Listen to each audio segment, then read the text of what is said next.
First, a warm welcome to everybody. My name is Marjolein van Pagee, historian and founder of Historie Bersama, and I will be your moderator for today. Thanks to the hospitality of the International Institute of Social History, we could host this event here. And if I say we, I do not just mean the team of Historie Bersama. This is a joint collaboration with several people, among others, Harry, Litwin, Geert-Jan, you will see them. In May, we organized a one-day seminar under the banner Colonial Legacies, Today, Indonesia and the Netherlands, of which the video registration is also available on Historie Bersama's YouTube channel. Maybe you already saw that. And together, we're planning to organize more events like this. I also want to thank those who bought a solidarity ticket. Glad to see that our initiatives are supported as our budget is limited. We really appreciate your help. In fact, the idea to organize this lecture is related to the previous seminar in May. In the original schedule of that day, we expected Jan Breman to give a workshop on the legacy of Wim Wertheim. Unfortunately, Breman was ill at the time, and so that's why he only gave a presentation in the morning on colonialism as racism, and then left. So here we are now to finally hear more about who Wertheim was. For some of you, he is not a stranger. Some of you even studied under him. And his daughter is here. But I'm sure that there are also people among us today who don't know who he really was and who came here out of curiosity. And I have to admit, I myself am here to learn as well. Professor Wertheim left us a lot of books. It takes time to study him. Yet what I read so far convinced me of the necessity and usefulness of his teachings for us today. Colonialism or neo-colonialism isn't gone, racism isn't gone. I think we need to go back to the root of problems again and again to learn from it. We have to do our homework. And let me tell you that our team had quite an interesting discussion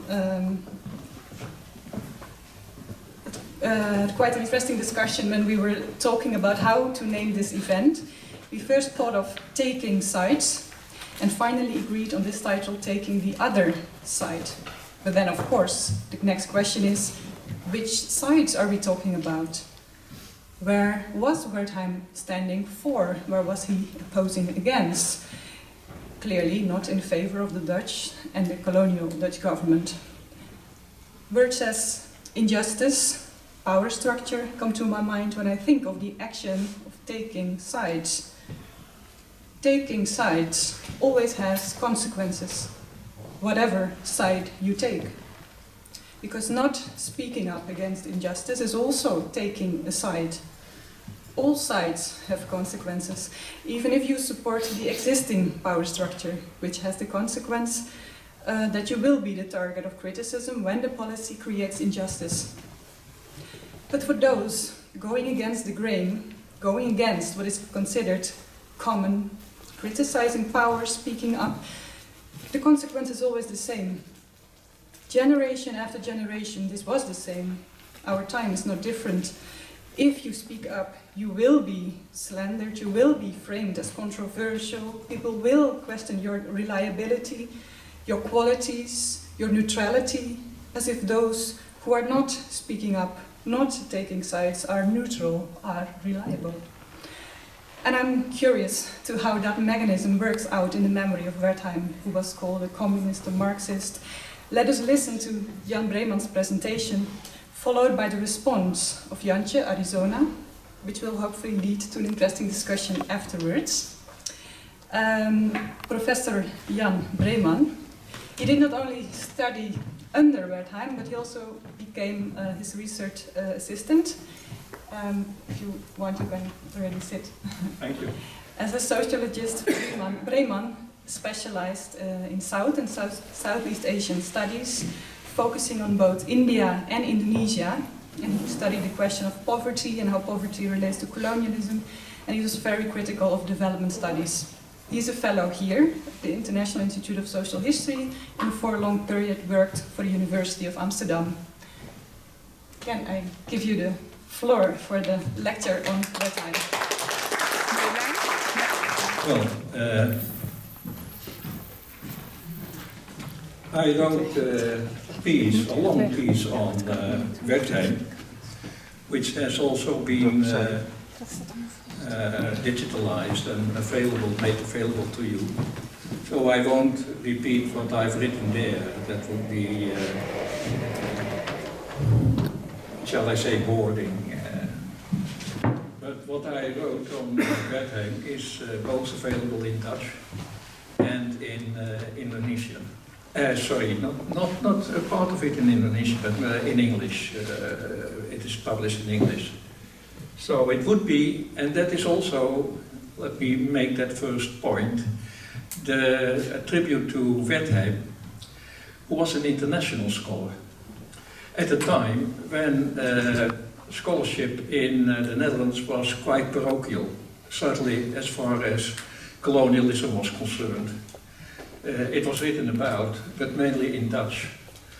And one of the compliments which is due to Wim Wertheim is that he from the very beginning sought a broader scholarship than the Dutch only. And that's why he published many of his publications in English. I still remember once talking to Kees Vasseur, who was at that time a good friend, who said, "Why are you writing in English also? It's not necessary. Those who want to know about Indonesia have to read Dutch, have to learn Dutch. So it's not necessary, you know. It's a kind of, what shall I say, a reflection of parochial attitude." And Wim, from the very beginning, had another audience in mind. So I won't basically go back to what I've written on Wertheim. What I'll do in the next hour is trying to contextualize him in a late colonial setting and how he reacted to that, and the response he got to the way he reacted on that. That will be the theme of what I'm talking about. And let me make it very clear immediately that I am responsible, I am accountable for suggesting that the title of this lecture, "A Scholar Who Took the Other Side." Which side, of course?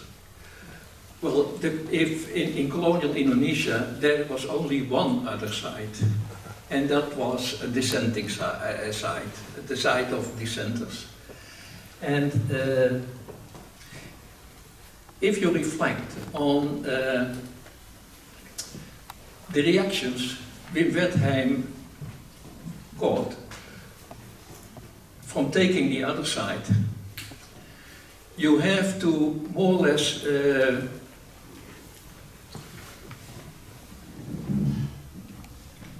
put him as a kind of whistleblower. And don't understand the difficulty of being and remaining a whistleblower. It means that the social network in which you are operating collapses because you're outside the circle, you're outside loyalty. You've indeed gone against the grain. And I talked about this with Wim Wertheim, the cost he paid for that, losing many friends, acquaintances in the then Netherlands Indies, because they would not tolerate what he had, what he said, his new stance. They did not accept that.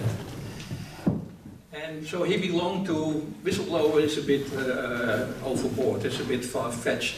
He was a dissenter. And he preached the gospel of the dissenter, dissociating himself which was acceptable or which was tolerable. And you pay a price for that. I still remember once when I visited him, I kept in touch with him after his retirement, when he had retired to Wageningen. I kept in touch with him and I visited him regularly because I still could learn very much from him. It was not only a matter of respect, of paying my respect, paying my dues, it was also to probe his mind, to find out how he reacted, what was going on.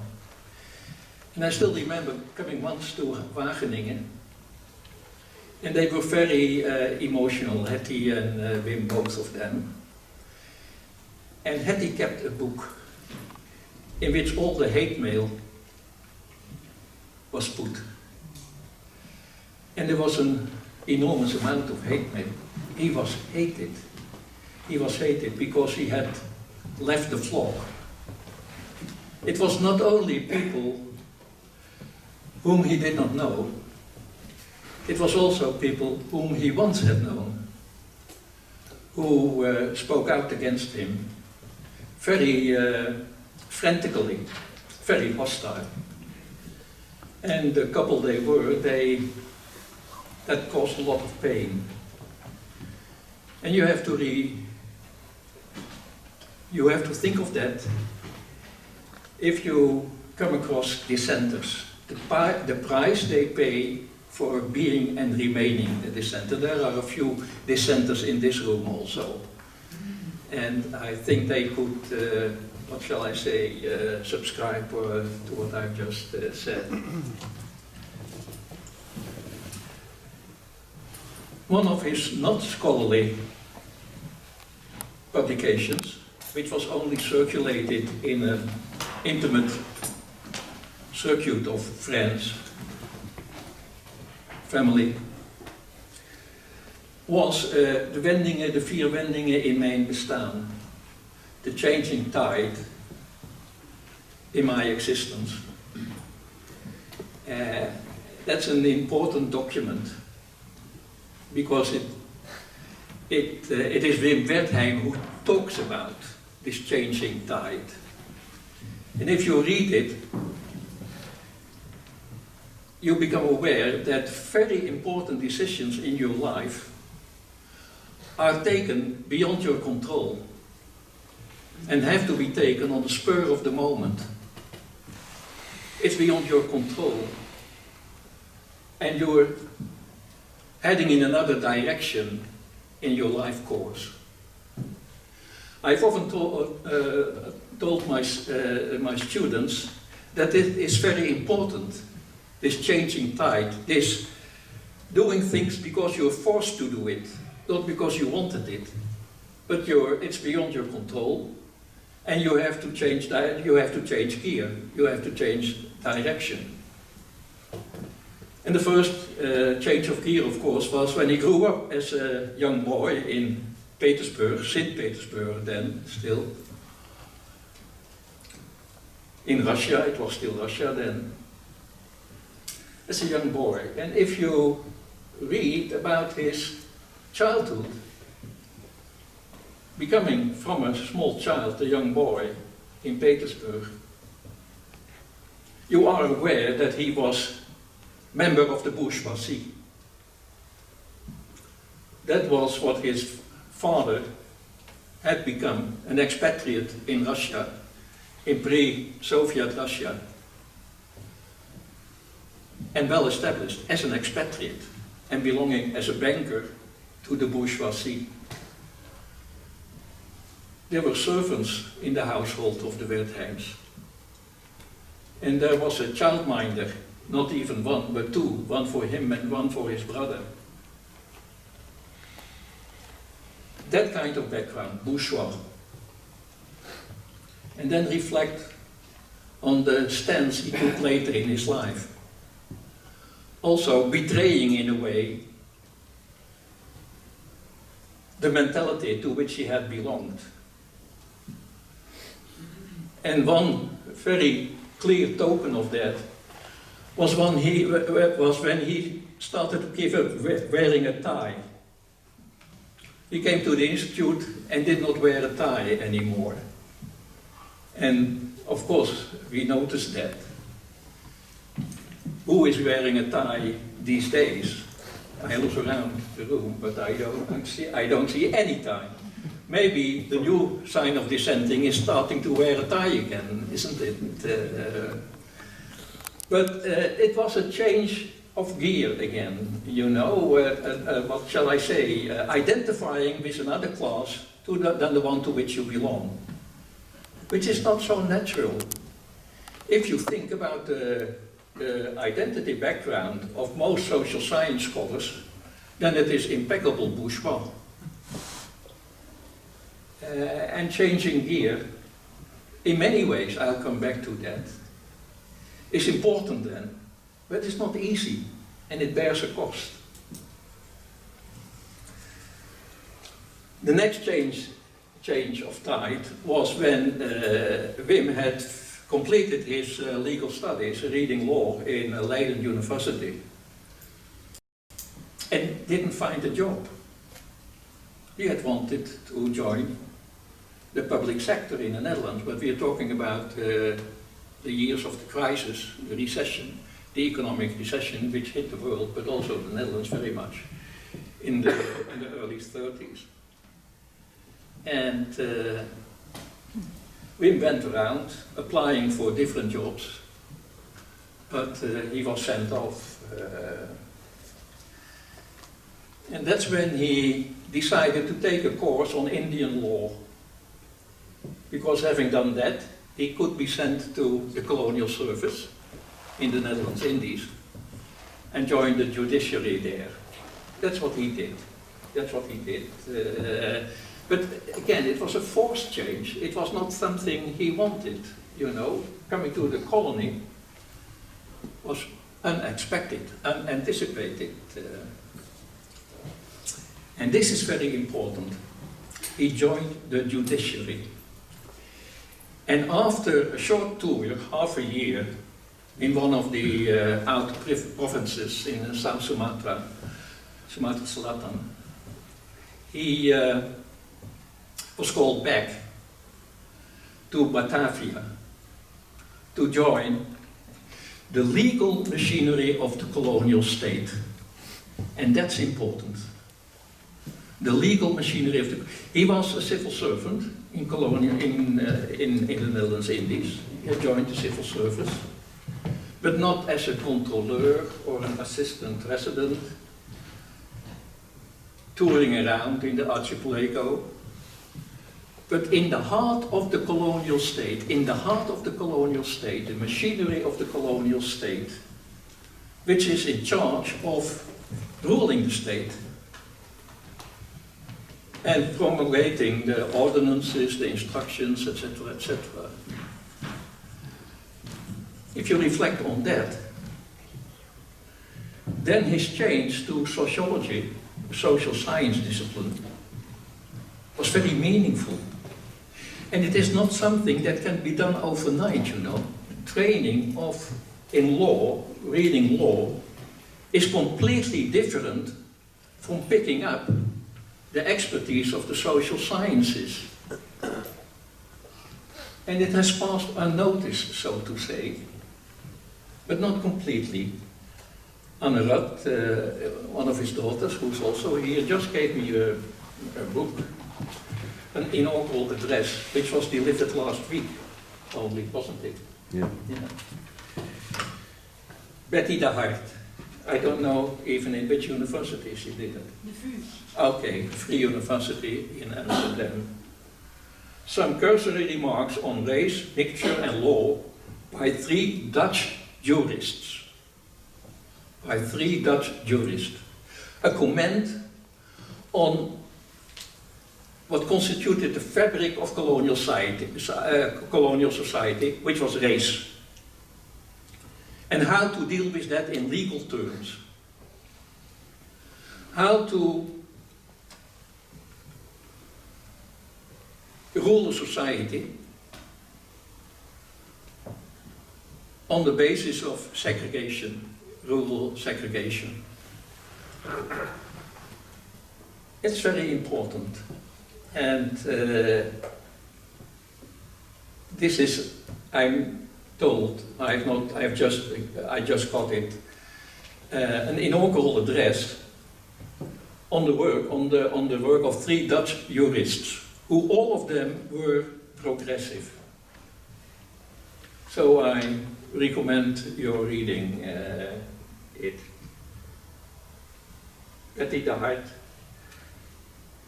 delivered on the 20th of September, so indeed a short while ago, maybe 1 week ago actually, at the Free University.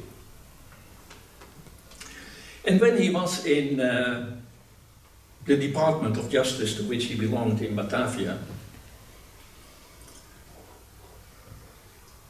the question is, what did he do? And he soon became a professor at the law school. There were not many institutes of higher learning, of higher studies in colonial Indonesia, but the law school was one of them. And he was a brilliant student in Leiden, I'm told.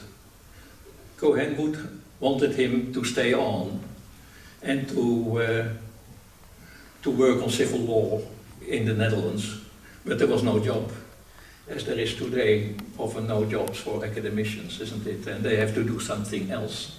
The changing tide.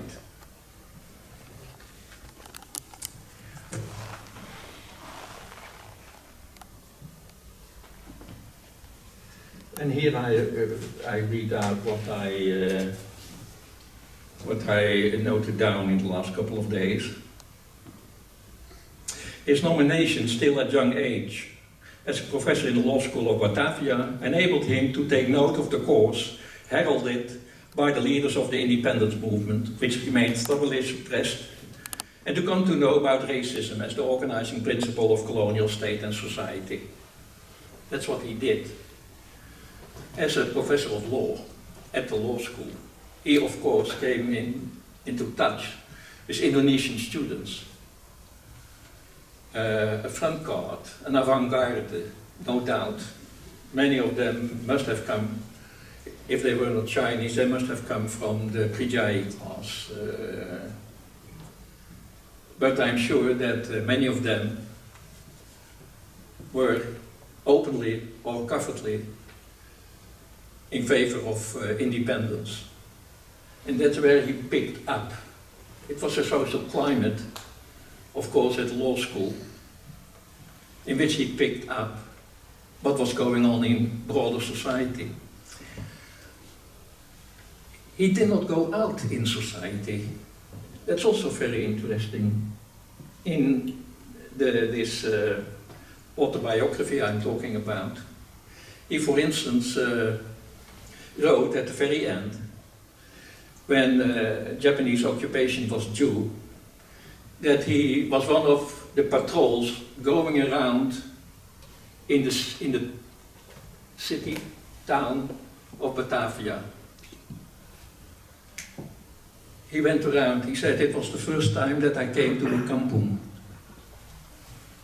And he had been living for 10 years in Indonesia, but out of touch with the mainstream of colonized society, of course. But he talked to this avant-garde, the students at the law school, and they must have communicated about what was happening in Indonesia, in the Netherlands Indies. Colonial society was locked up in racial segregation, which did not fade away over time, but was backed up by late colonial policies. A short excursion of what is meant and its impact on the people of Indonesia, I notice a few headlines. In the first place, the observation of increased poverty, or diminishing welfare, as it was called at the beginning of the 20th century. De mindere welvaartsonderzoek. Which basically said that the colonial state had emerged firmly from the beginning of the 19th century. and the people of the country were impoverished. And that was the beginning. That was acknowledged officially in the speech delivered by the Queen Wilhelmina at the turn of the century. The debt of honor. We owe a debt of honor. Interestingly, when we think about that statement, the debt of honor, we assume that it was addressed at the people of Indonesia. It was not. The debt of honor addressed the colonial state. The Netherlands owed a debt to the colonial state for taking away the surplus out of the country. It was not meant to address the colonized people. Then, as a background note, the declaration of an ethical policy, which was the white man's burden variant in the Netherlands Indies, or la vocation civilisatrice of French colonialism. To add value, the mise en valeur, to add value where value was lacking. There was no value in indigenous society. But it is our duty, it is our holy duty to add value and to reap the profit of that value and share it with the people concerned there. That was different from the way colonialism was defined in the beginning of the 19th century, when colonialism was defined as the colony owes us. We do not owe anything to the colony. That changed in the beginning of the 20th century, and the ethical policies announced in the beginning of the 20th century were an expression of that. To cut short a very long story is that the ethical policy was not implemented, and it failed. It failed to address the impoverishment of the people. It did not fail in bringing modernity. That's important. That has been noted also in the literature on the ethical policy. But it failed in bringing progress to the mass of the Indonesian population. And it was given up because of unanticipated consequences, mainly of Western education, which raised new expectations among the quote-unquote natives, the inlanders, the inheemsen.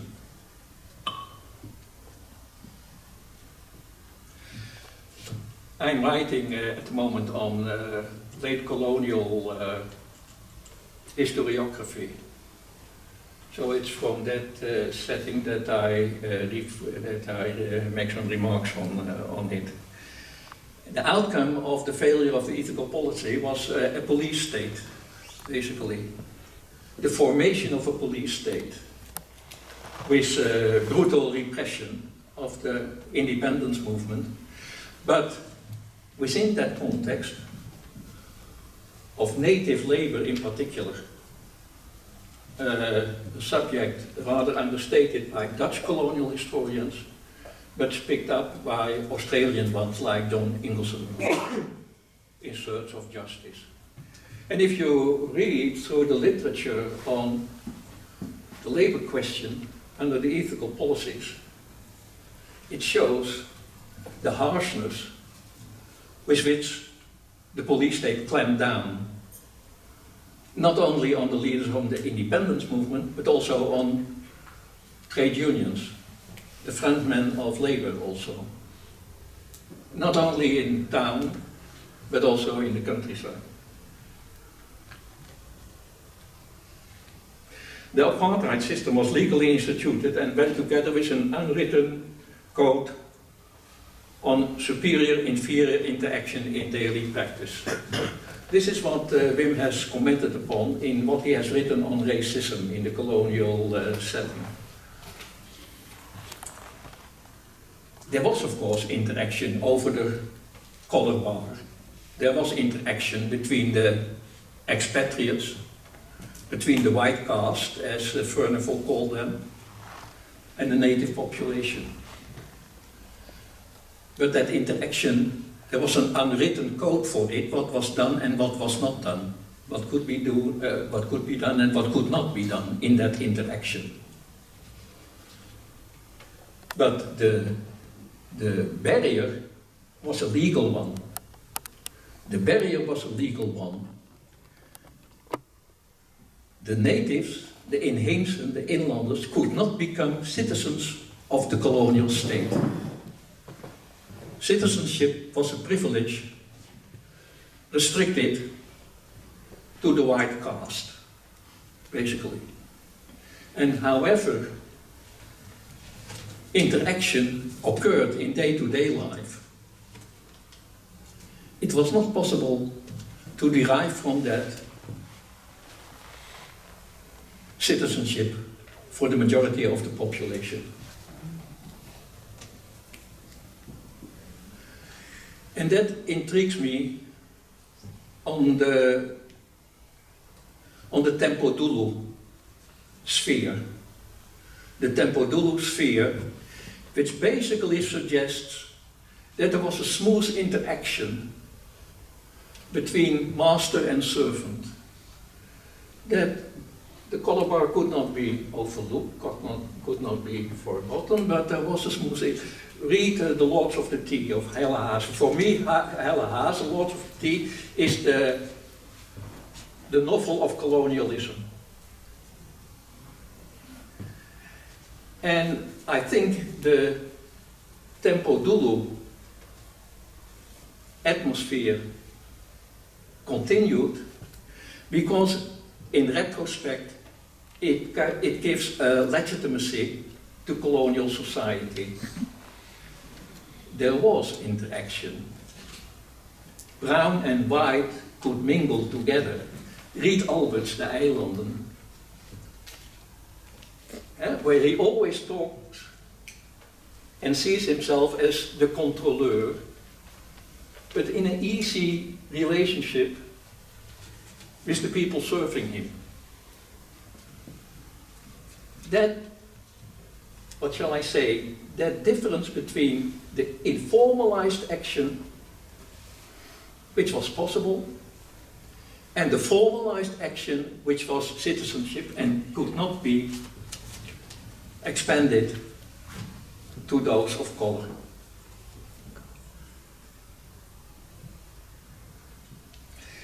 As a member of an important committee, which was set up in 1940, the Commissie Visman, Wim was asked to write a note on racism and the discrimination to which it gave rise. And with that obligation,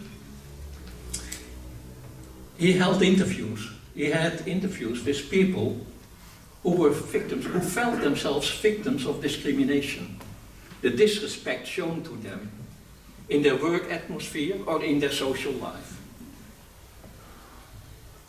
So he became, what shall I say, sensitive, increasingly sensitive to racism as the constituting principle of colonial society. And he submitted his report, and of course the Commissie Visman was discharged with no change made in the state ordinances of the country. That was for after the war. We are already then coming close to the war.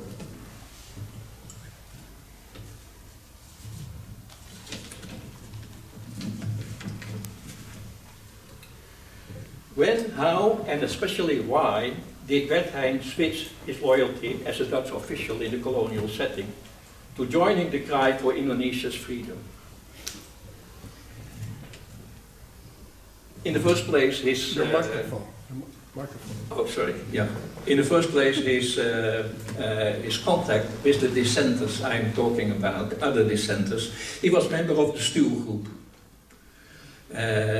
to which various expatriates belong. Koch, Van Monk, Bedvark was active in that. Walraven also came along. Walraven came along. So, dissenters also formed a clique, a niche. There was a niche for dissenters, and that's important. He was not a loner, he was not isolated, he was not marginalized. There were others like him who wanted another Indonesia, who wanted Indonesia, not another, they who wanted Indonesia. It was a small circle, and they were defined as being disloyal to the sake of the colonial state, of course. Then in the second place, the commissions of which he, the official commissions of which he became a member. Not only the Commission Visman, but also other commissions. And there was the Coolie Budget Commissie. The Coolie Budget Commissie of the late colonial period, which looked into the condition of working class people, the coolie labor, during the recession and after recession, and how bad it was, or how not so bad it was. But that opened up for Wim a new chapter, information about what was going on in the lower echelons of colonial society. That's important for his changing mindset. I think what happened during the years of recession was very important for the independence movement. If you read Van Niel, Robert Van Niel, The Emergence of a Modern Indonesian Elite, at the end, towards the end of it, Van Niel says, the independence movement faded away in the 30s. The earlier popularity they had gained disappeared. I think he makes a major mistake there. I think that what happened during the years of recession was not only impoverishment, it was pauperism. It was destitution. The plantation labor sent away, dismissed. And read Ingelson on what happened in the 20s and 30s to labor, and you get an idea of the setback they faced, and which must have mobilized also in the countryside. We are not talking about the independence movement in the towns and the few cities which were there, but in the countryside, at the village level, it must have whetted the appetite of parts of the native population, the inheemsen, for independence. That slogan spread. And of course the vacuum of colonial authority in the Second World War also went in the same direction. But his changing mindset also happened when he was in detention camp. He was in detention like his family. They were separated, of course, like usually was the case. And he was alone. And it is a time, detention is also a time for self-reflection. And he has given an account of that in a book which was published after the end of the Second World War. In gesprek met myself, in conversation with myself. He was not only in detention, but he was also picked up by Japanese intelligence and isolated because of resistance of the Japanese power and rule in Indonesia. So that period in detention also, when in that moment, in that time of self-reflection, cut off from mainstream society, no doubt. But also thinking ahead of what will happen next, which strengthened his opinion that there was a changing tide, and he had to join the changing tide. He talks in this autobiography also about the news of Sukarno's speech on the 17th of August, the Declaration of Independence. And he describes how most inmates, members of the civil service, other expatriates in private business, found it a ridiculous idea. Independence for Indonesia, come on. There were a few who were aware that something was brewing, and of course Wim Wertheim was one of them, and did not buy the rejection of the idea of independence. But most inmates of the camp had no clue of what was transpiring in society. And not only during the Second World War, of course, already before that. They were caught unaware of the growing unpopularity of the Dutch regime and the growing popularity of the Indonesian front leaders.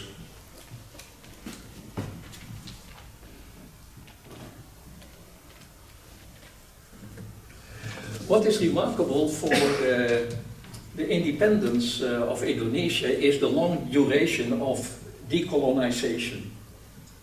It took a long time. It took a long time. And that long time had to do, of course, with the firm resistance of the Dutch to give in, to concede that that time was over. And there was a major lobby in the Netherlands who thought that after Japanese occupation, normal times could be restored again, would come back. There was a strong lobby for that. A Dutch economic lobby. De grote landbouw, plantation, agribusiness, banks, commercial houses, mining corporations, which wanted to go back on the old footing. And that has been written up. But I find it interesting that the long period of decolonization has been rather understated in Dutch historiography. And when it comes up as, you know, the so-called police actions of 1947 and 1949. But not what went on before that.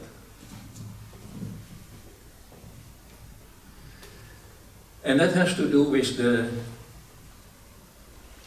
what was called the oil faculty in Utrecht. The clique of which Gerritsen was a major person. Colonial was a major person. And basically, the right wing of the Dutch political parties, Christian Democrats and so-called liberals, which were really conservatives, what shall I say, carrying the flag, carrying the banner for Dutch agribusiness, the big business. En dat came together in het Comité tot Herstel van Nationale Eenheid. Comité tot Herstel van Nationale Eenheid, of which Gerritsen was a major member, and which pressurized, which lobbied for restoration of Dutch rule. There was even an attempt at a coup d'etat, which did not mature, which was called off at the last moment, basically, for a variety of reasons. But again, that attempt did not get the scholarly interest which it should have had. And what was interesting, we know who the main persons were behind the failed coup. But nothing happened to them. In which year? We're talking about 46, early 47 also. And what is interesting is that the lobby did not disappear. The lobby did not fade away. The lobby remained active. Welter was a major member of that lobby. The lobby remained active, and I think that the Dutch cabinet then, Catholic Social Democrat coalition, was pressurized by this lobby to denounce the Linkajati agreement, which basically conceded to a federalized Indonesia, concession, but still a federalized Indonesia. But the groot-Nederlandse gedachte, the idea of the metropole as being the center of an empire which spread out in Asia, was not given up so easily.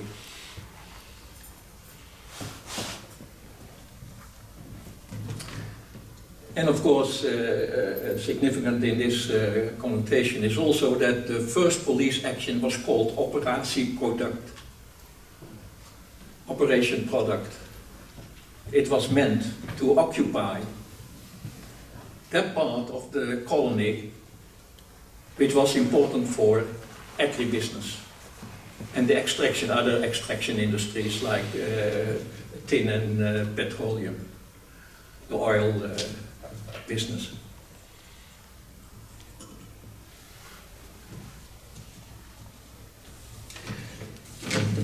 I think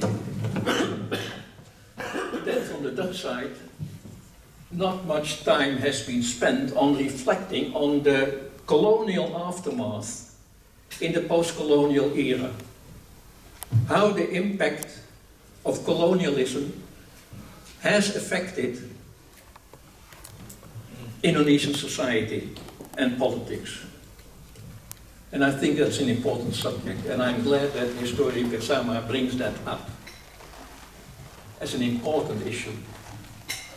And the cost of independence was high for Indonesia. The cost of independence was high. A totally destroyed infrastructure of the country, and the forced payment of the cost of the war to the Dutch in annual installments, which had been paid up until the last instance. The Dutch, and bookkeepers as they are, it was part of the negotiation at the end of independence that whatever the Dutch had paid for waging the war had to be reimbursed by Indonesia.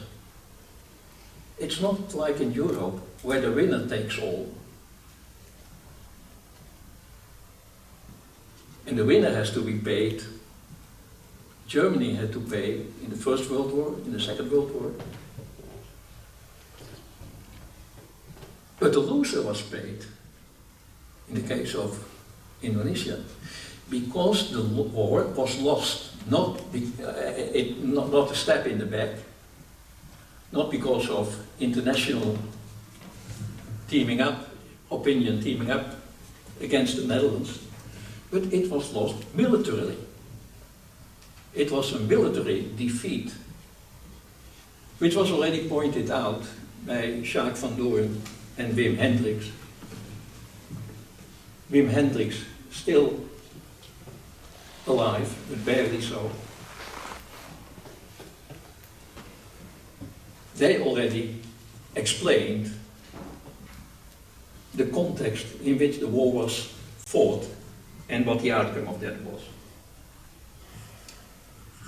Wertheim's role on his return to the Netherlands, there is still an interesting episode when he stayed on in Batavia and tried to mediate between the warring factions, between the Dutch and the Indonesians.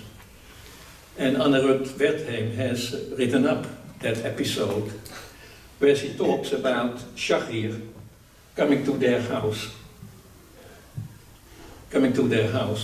trying to find a way out, as Wim Wertheim had suggested, a way out by mediation of the conflict. And it was published in De Groene, I think, so you can look it up if you haven't read it already. Wim repatriated with his family to the Netherlands, and he became, of course, the joint academics. Not Leiden, as was the earlier invitation. He did not qualify for a chair in Leiden because of the political stance he had taken. But Amsterdam was glad to accept him, more than that.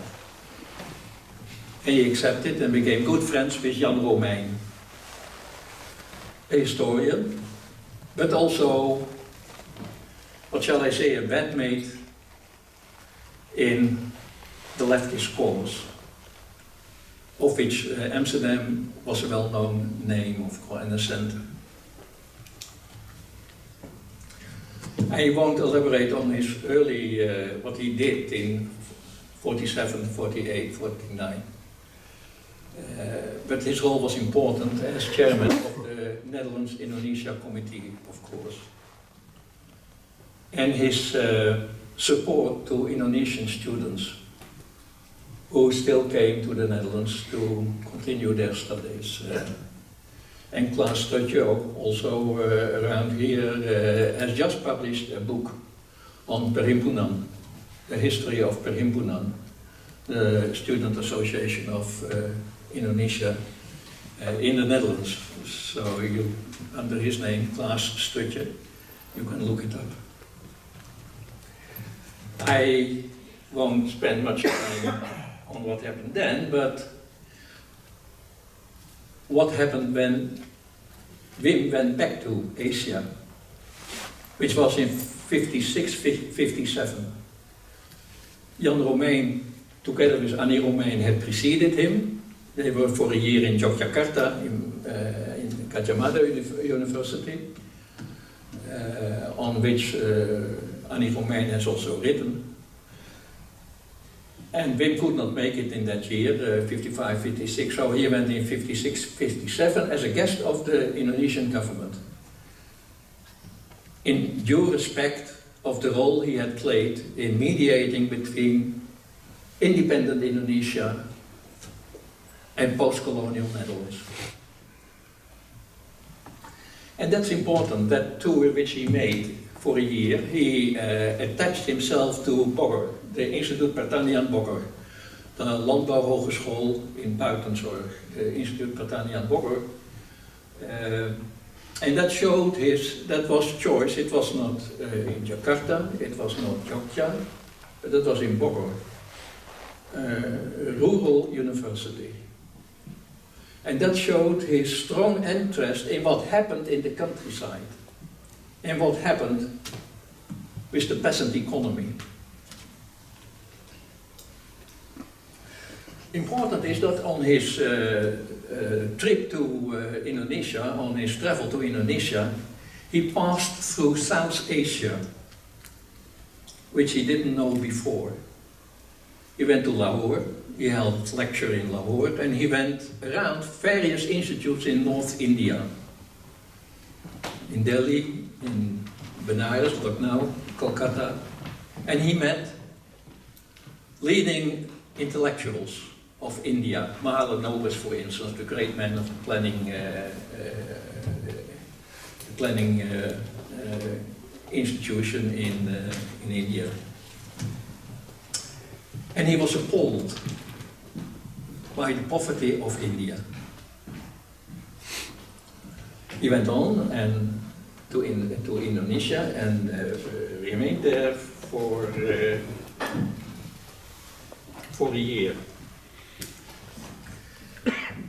And at the end of his year, he went to China. He went to China, which was still closed to foreign scholars by that time, 56, 57 we are talking about. It was very rare to be allowed to come to China and to travel around. And he insisted, traveling around, and he insisted in meeting the dissenters of the CPC, the Communist Party of China. And then he returned to Indonesia for a farewell speech.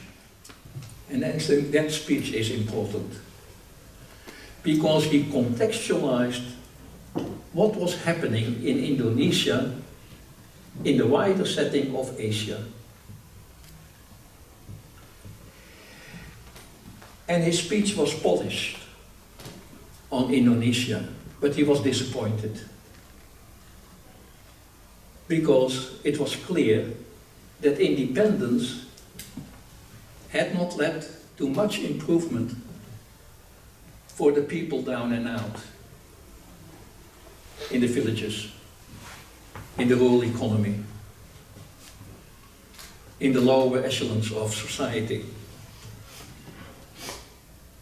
He said, and he summed it up, it is less poverty, it is not so worse as in India, but in comparison, China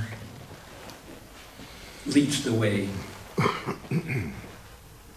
And you have to understand his admiration and his hope, the hope he expressed for progress, for emancipation in Asia, because he thought he had found it in China, where there was indeed, and he managed, he became a guest of the Chinese government also during that short tour, about 4 or 6 weeks. It was mediated by Chinese minority in Indonesia who had come to China and who had contacts in the power apparatus of China. They mediated and they sponsored basically his trip to China. But he did not stay on in the cities, in the big cities, in Shanghai and in Beijing, but went around in the countryside. He insisted on going to the communes. And what he found was heartening. And when he expressed that sympathy, you have to understand it in the setting, in the wider setting of Asia then. That progress was certainly not present in India, but also not in Indonesia. As I said, he was very polished in his farewell speech. But you have to understand his later enthusiasm, not until the very end, for China, in the context of what was happening and not happening in Asia.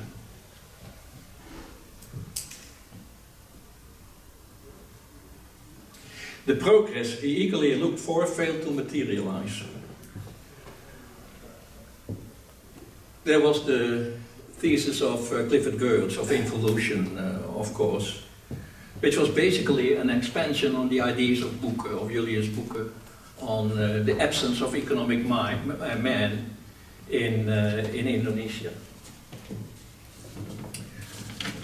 What I found again understated in late colonial historiography is the proletarianization at the basis of Indonesian society. the land poor and landless peasantry was much higher than had been accepted by the colonial state makers. Was much higher than that. It was not shared poverty. It was class differentiation, a very important phenomenon, and which led in the end to a mass of landlessness, particularly in Java, of course, which still is a major problem, and which is not owed up also not by the Indonesian government. Ask what the going wage rate is for an agricultural labor in village Java, and you won't get a reply, because nobody knows. Nobody wants to know. And this is one of the interesting chapters, one of the interesting issues on which Wertheim touched in his academic life after decolonization. In one of his publications, he wrote about the sociology of ignorance. The sociology of ignorance. Not wanting to know, not willing to know. Already very important, of course, in the colonial setting, but also in the post-colonial era, not wanting to know, pretended ignorance, which is another manifestation of faked news.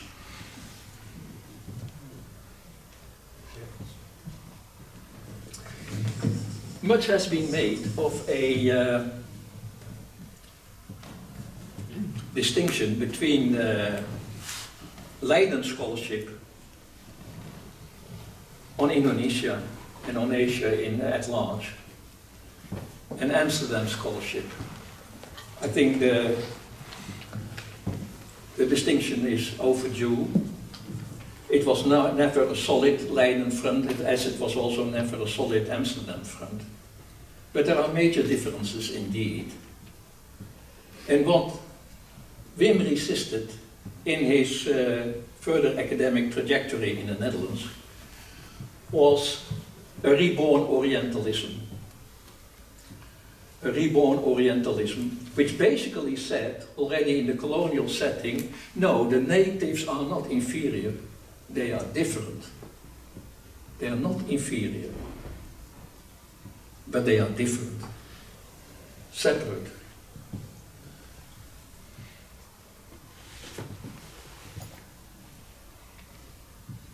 And Wertheim, in his teaching and writings, wrote about the Amsterdam entry point to scholarship on Indonesia,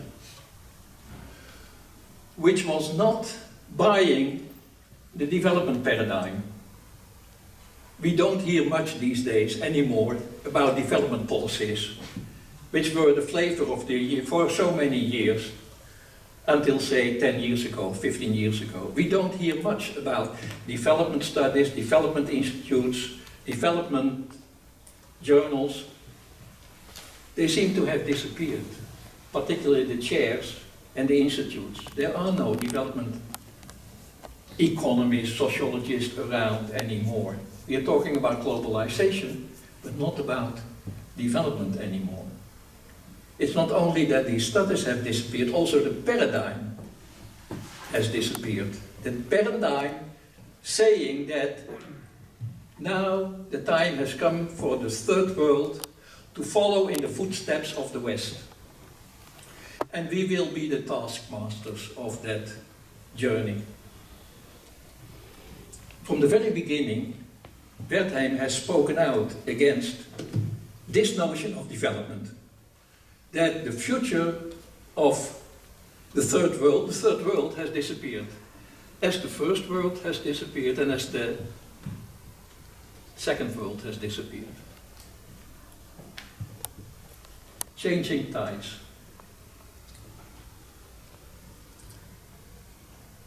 The belief that the global south, the third world, as it was called, will follow in the footsteps of the West is not bought any longer. It has not been bought in the global south for a long time, but also now Trump says it. America first. What do you mean, catching up? And it is in this mindset that you have to understand, to read and comment on the scholarship of Wim Wertheim. This Indonesian society in transition broke new grounds when it was published. Because it was the history from below and the history from within. Indonesia, the history of Indonesia did not start with the first arrival of some Dutch ships. And in his work, Wim has spent much time on reflecting on the ancien regime of Indonesia. The Indonesian society in transition has captured that style of history writing. History from within and history from the bottom up.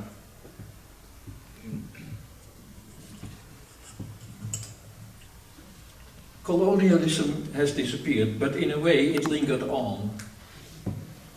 As for instance in the initiative to set up a Center for the Study of European Expansion. A Center for the Study of European Expansion, which was set up after colonialism was over. And the center, led by Henk Wesseling,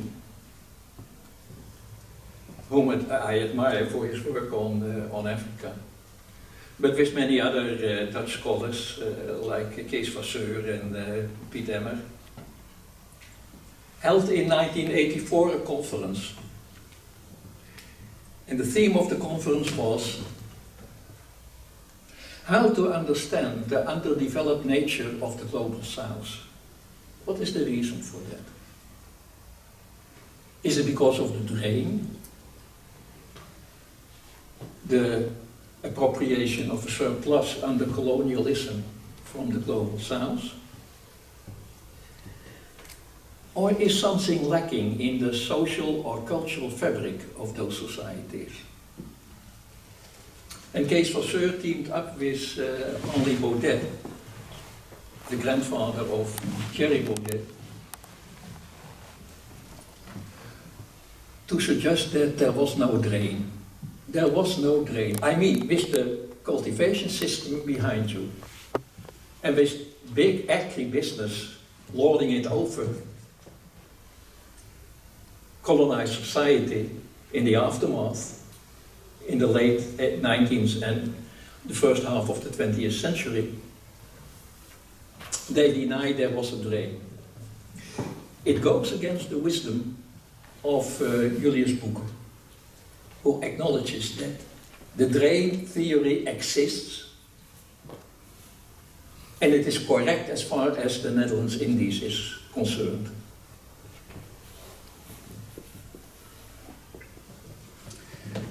And also Henk Wesseling, in his paper for this conference in 1984, suggested that no drain.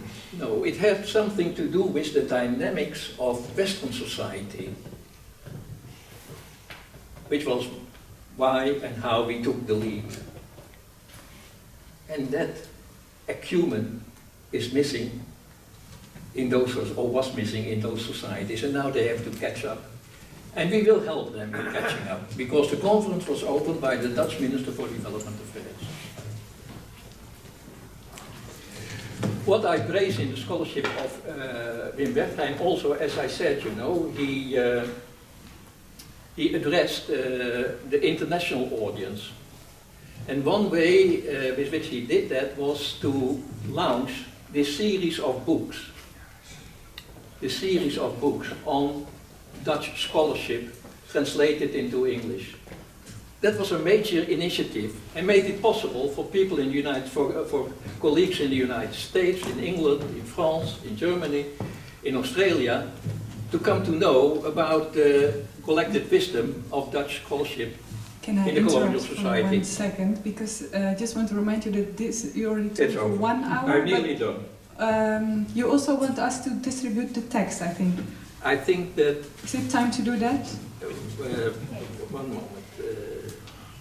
Sorry, I wish we could. Yeah, I'll have- do that, but Yeah. I have one closing sentence, a sentence which I would like to read out to you. It's important. It shows where the scholarship of Wertheim, of Wim Wertheim, differed from the way his colleagues in Leiden Microfoon. endeavored. De microfoon. Oh, sorry. He said in a East-West Parallels, again an important publication, East-West Parallels, not East-West differences, but East-West Parallels. Whether the historians accept or reject concrete theories or views emanating from sociologists, the sociological approach has forever added a new dimension to historiography. I think that's an important statement. It shows that the past is too important to leave it to colonial historians. You have to frame it in the wider setting of the social sciences and cultural studies, of course. And that is what is being done at the moment. One last thing on Wertheim. I mediated between Wim and Pramudia Anantatur, when Pramudia was dismissed from detention.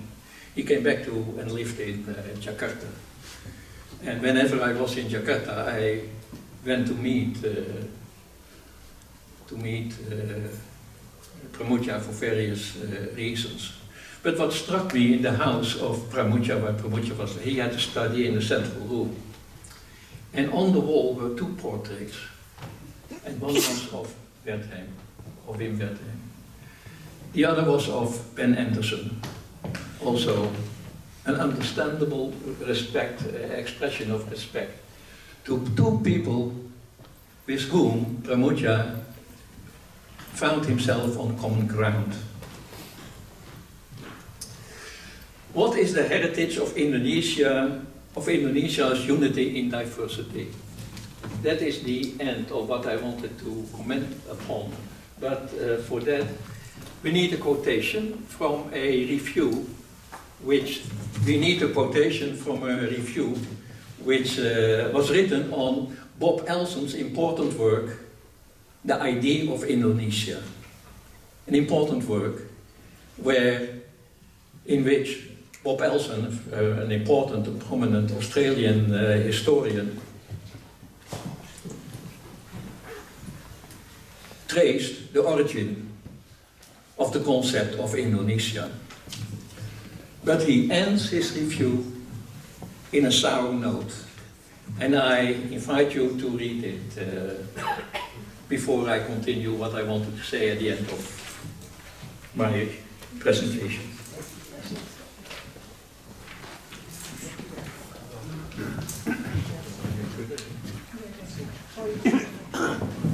Are you done? Can I end what I wanted to say, and I'll read it out. Elson's,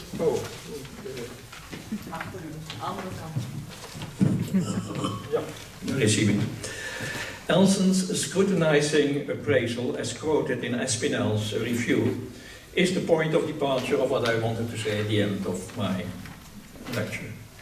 There is indeed a crying need to reflect on the much neglected aftermath of colonialism, its impact both on the metropolis as well as on the society, what has been for a long time on foreign occupation.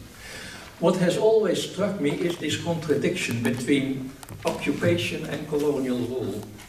Occupation, which is the flavor of a Dutch feeling when they talk about the presence of Germany in the Netherlands for 5 years.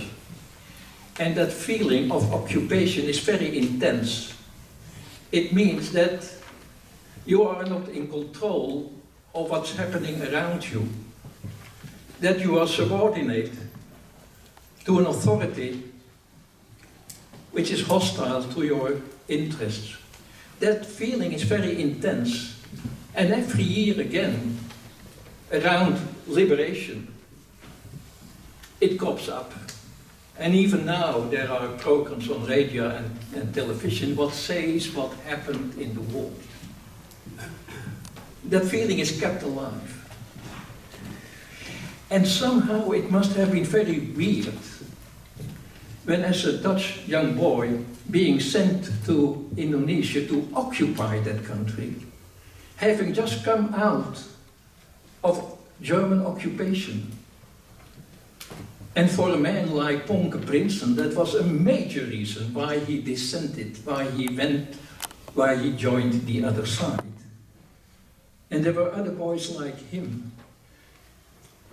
That feeling of occupation is not portrayed in discussing colonialism, which was for much more than 5 years, of course. That being out of bounds, out of reach, subject to circumstances which are beyond your control. So there is indeed a crying need to reflect on the impact of colonialism also on Indonesian society. And I agree with Espinel's review, which is very nuanced in a way, so where he says, Elson, with all due respect to him, should have contextualized his analysis of Indonesian leadership in a wider setting. As a matter of fact, I have had the privilege to do that myself, comparing the stance of Indonesian leadership towards independence and leadership in India. And I refer you to a major speech Jawaharlal Nehru made in 1947 when India became independent.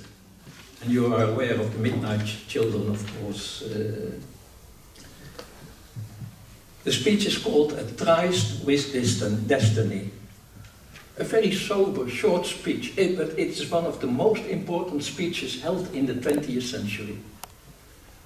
A country liberated from foreign rule, from occupation, thinking about its future and what it means for the population.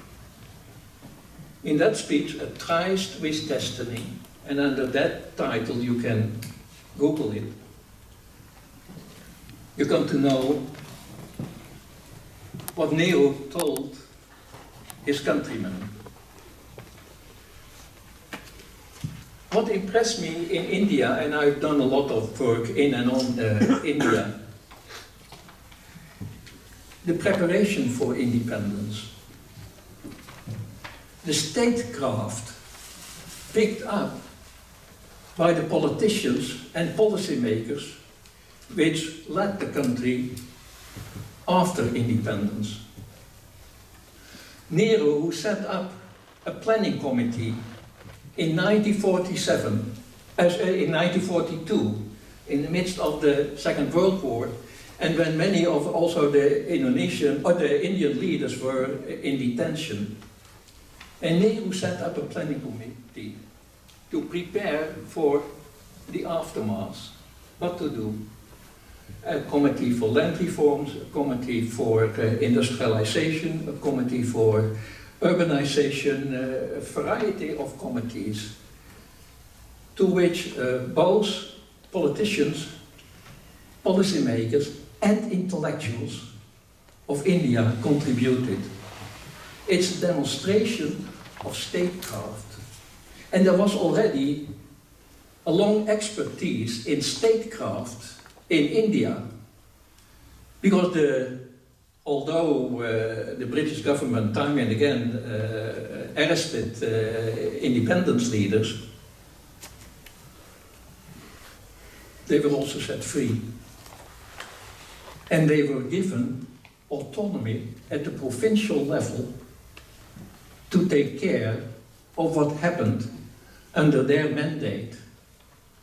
There was a training in statecraft. As I said, I'm writing at the moment on late colonial historiography. And in that connection, I've recently reread again the defense speeches of Shahrir, Hatta, and Sukarno when they were arrested in the early 30s. And what strikes you if you go through those defense speeches, what strikes you is the bitterness, the expression of humiliation, having been subjected to brutal racism, the humiliation of that.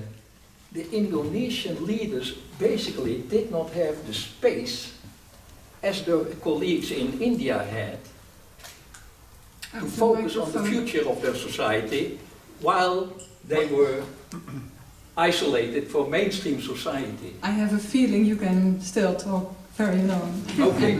I see that people find it interesting, but due to the time and also because we still have Jance's response, we still...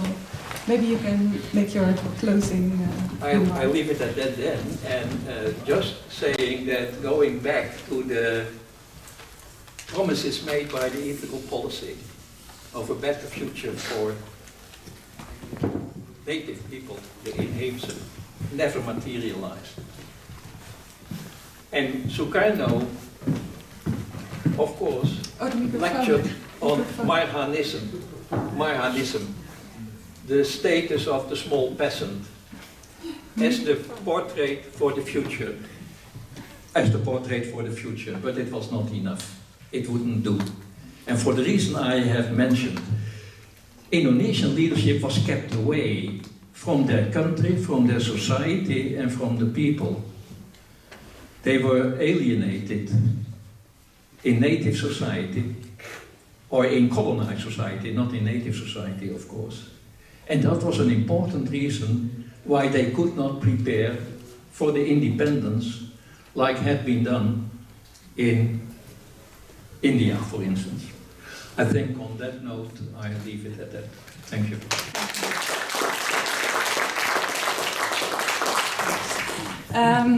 Yes. Our next speaker, Yance Arizona, is a PhD candidate at the Van Vollenhoven Institute for Law, Governance and Society in Leiden, the Netherlands. He was also active as secretary of the Indonesian student organization Pagee Belanda. Not now anymore, right? Not anymore. And his current PhD research focuses on adat law, if I'm correct, and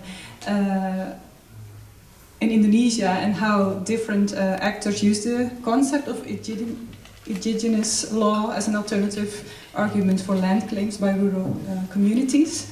And he tries to understand how that indigenous law and contemporary law are practiced in Indonesia and how these interact. So, good afternoon, everyone. It's an honor to be here to respond to Jan Breman lecture on Wertheim. First of all, I would like to thank to Marjolein and also History Bersama to invited me to be a respondent on this event. And I also like to express my appreciation to and also thank to Pak Jan Breman for his inspiring lecture on life and also work of Wim Wertheim. So maybe Pak Jan is the big Jan, and I'm a small Jan, Yance, like the Dutch name. So I need to respond to his inspiring lecture. So both Breman and also Wertheim are Dutch scholars that very important in providing positive insights to development of social science and humanities in Indonesia, especially in the field of rural sociology, history, land, and also labor relationships. As a young scholar, my first contact to Wertheim works was when I read his book entitled Jalan Sosialisme Dunia Ketiga, Negara Protektif versus Pasar Agresif. It's a translation of the third word, Wens and Witters. So I read it around 7 years ago when I completed my master thesis at the Faculty of Law, University of Indonesia, where Wertheim was one of the chairmen in the past. Now the past was Recht School. Now it's transformed to the Faculty of Law of the University of Indonesia. This book, the Wertheim books, was very useful for me for answering several puzzles that I found while finalizing my research on the history of the state control over land and natural resources. After I complete my thesis, then I published my thesis into a book and published 5 years ago. And also this book also Jan Breman books also very important this topic. So when History Bersama asked me to participate in this event today, I reunite again with Wertheim works.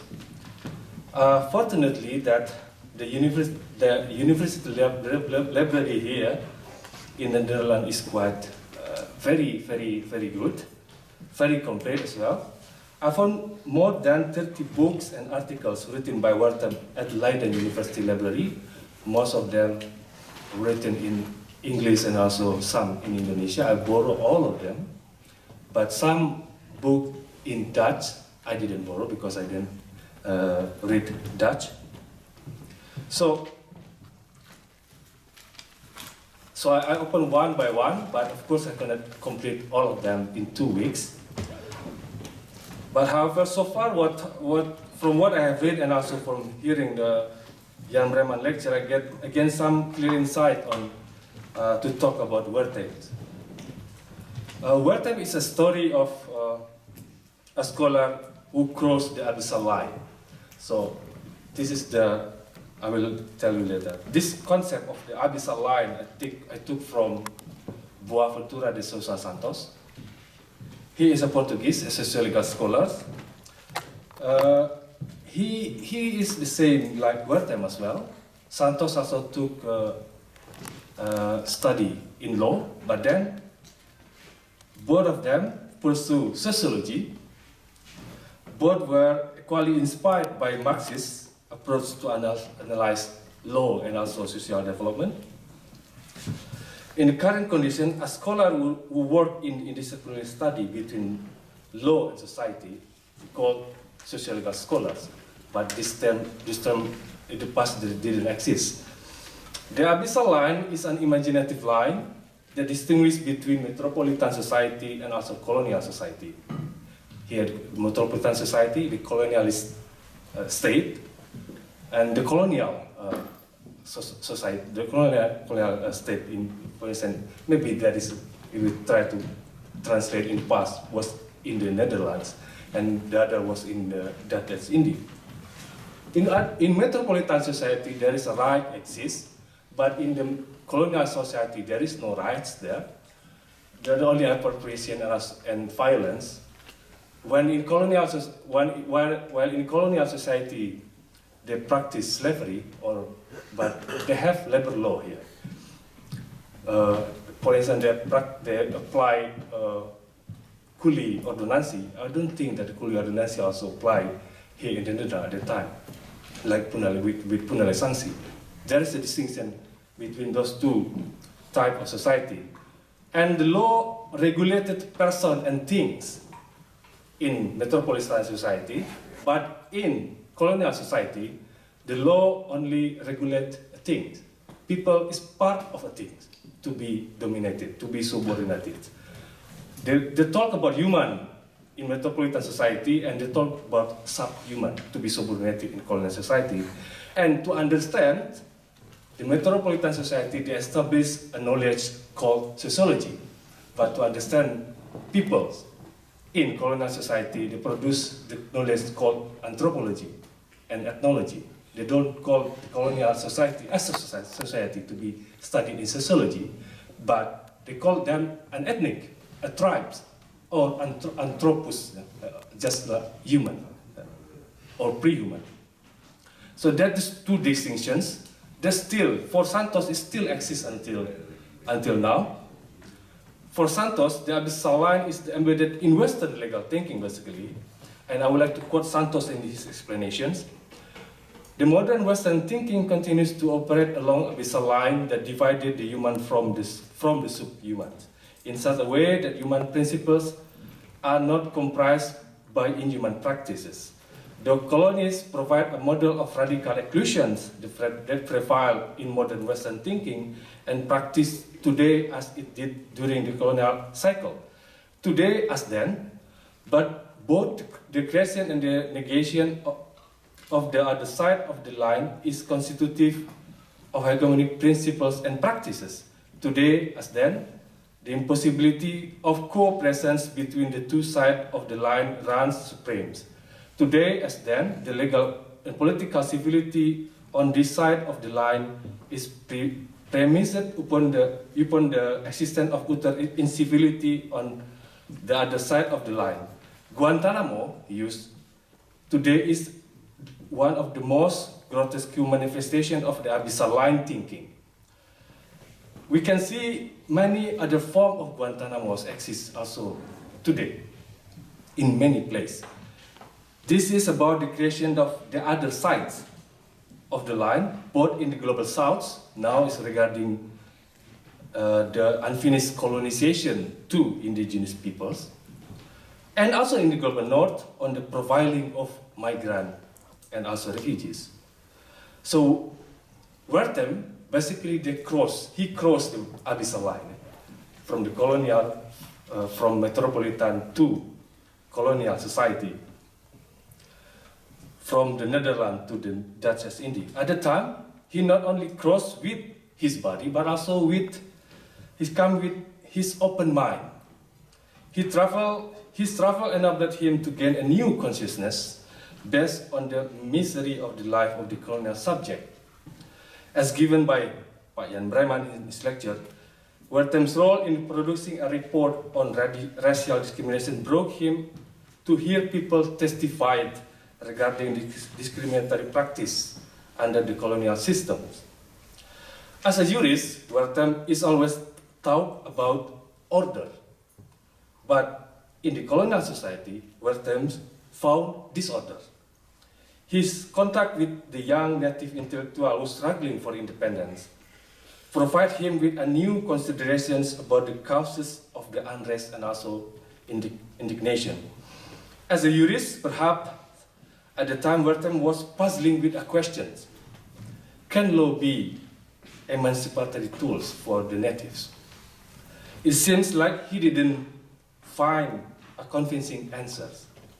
He saw another way of finding his inquiry through another discipline, which is history and sociology. Returning to the Netherlands, he became professor of sociology and history at University of Amsterdam. I didn't know how he became a professor in this field, whether only because there is a change available or other reasons.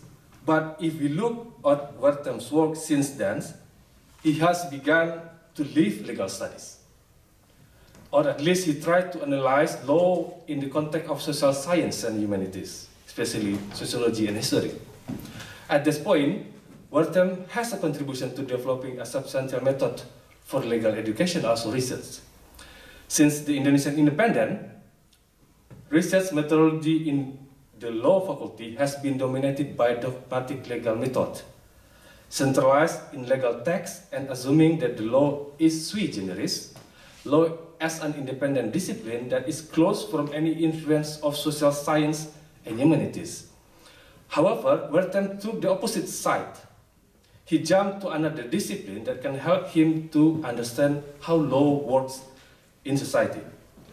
From his academic work, we can find some key methodological concepts of Wertheim's writings, such as empirical studies on social stratification and differentiations, class-based approach, historical insight on evolution and revolutions, and comparative approach.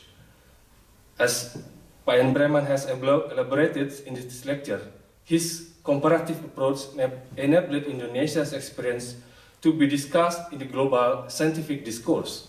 China is the country that quite often he referred to when discussing social change. I don't know whether China remains a relevant comparative country now to understanding rural transformation in Indonesia.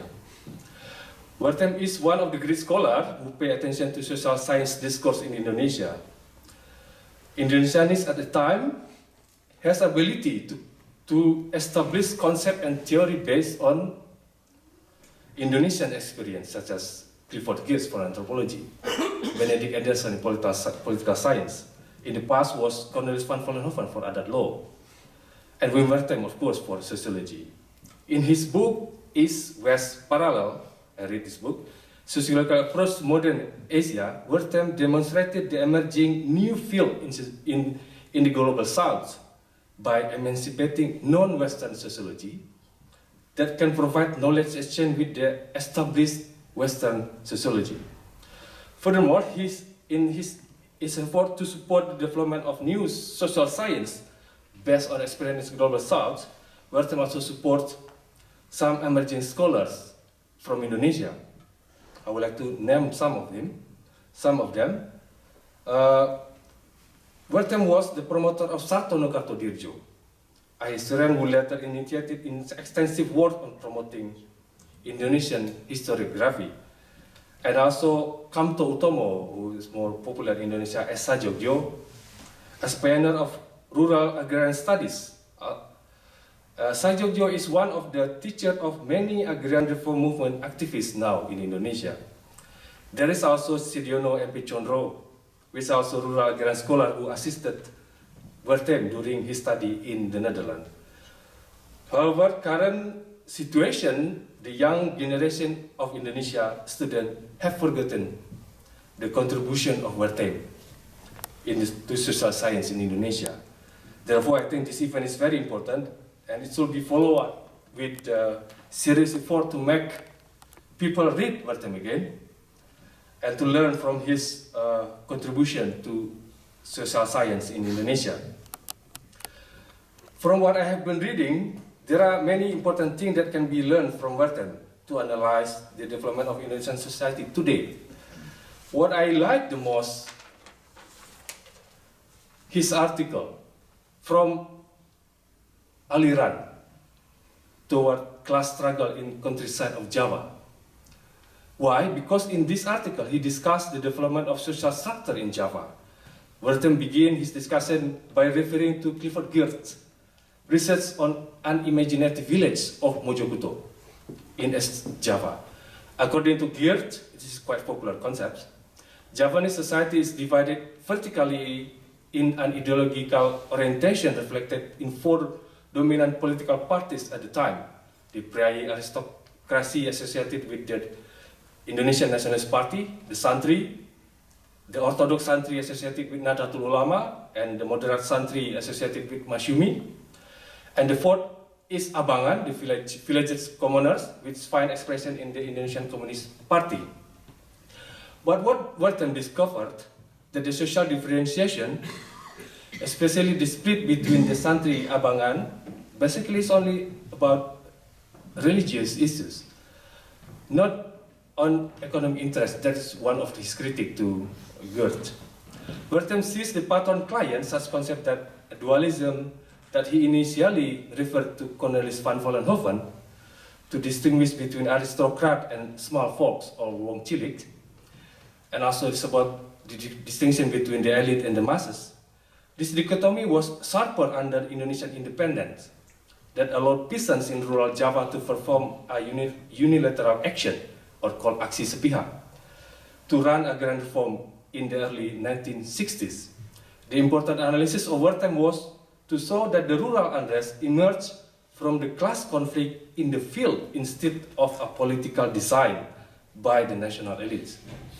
Although land reform at the time that didn't success, Wertheim has contribution to seeing the tendency to shift from politic aliran to class-based land struggle in rural Java. However, the class approach was suppressed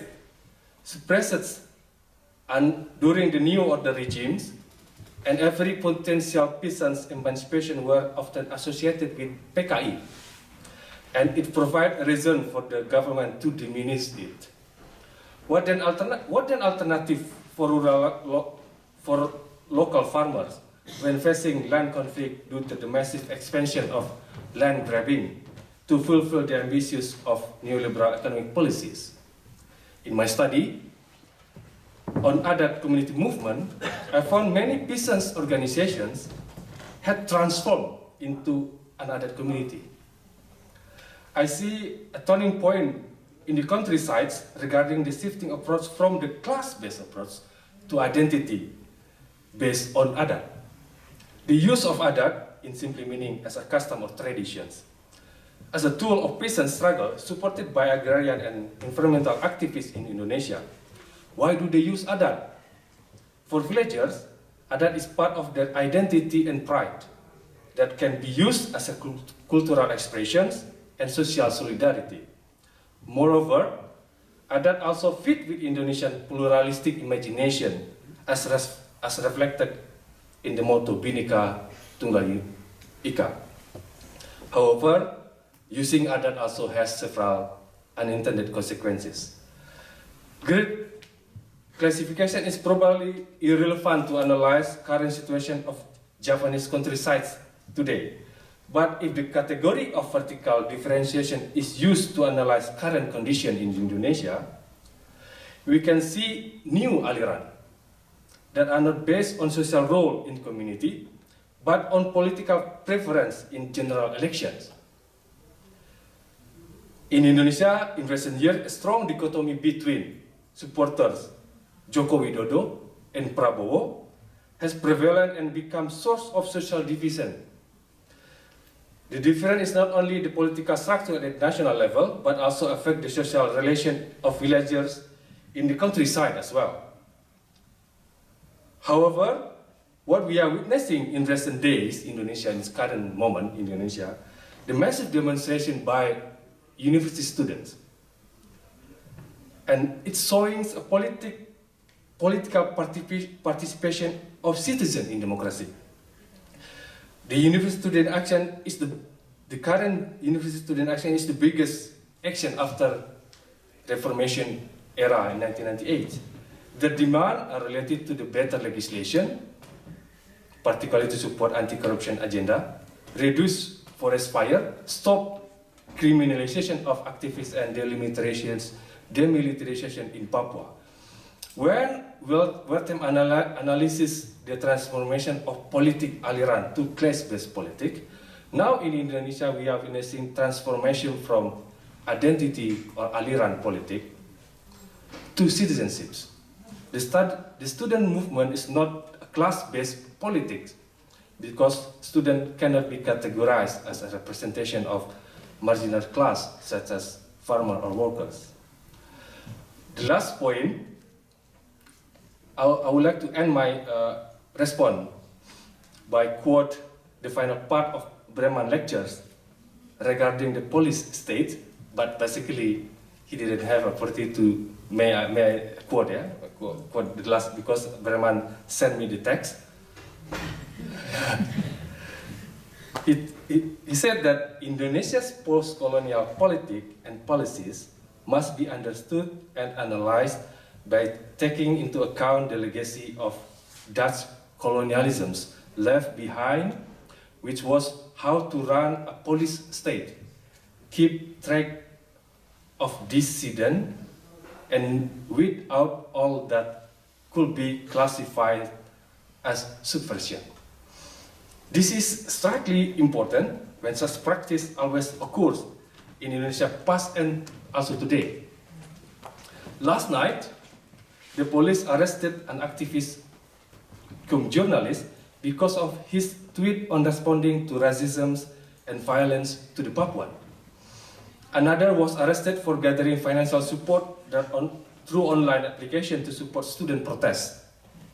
Both of them have just released, but it doesn't mean that others can enjoy full freedom to express their opinion and criticize the government. As a reflection, the Indonesian problem since the colonial era seems like a circle. There is nothing new under the sun. There is nothing new in the Indonesian archipelago because the problem always consists of reproduction of exploitation by capital, resistance by the peoples, and repression by the state. I would like to close my response with this sentence. Indonesia got its independence on 17 August 1945. The Netherlands transferred its sovereignty on 27 December 1949.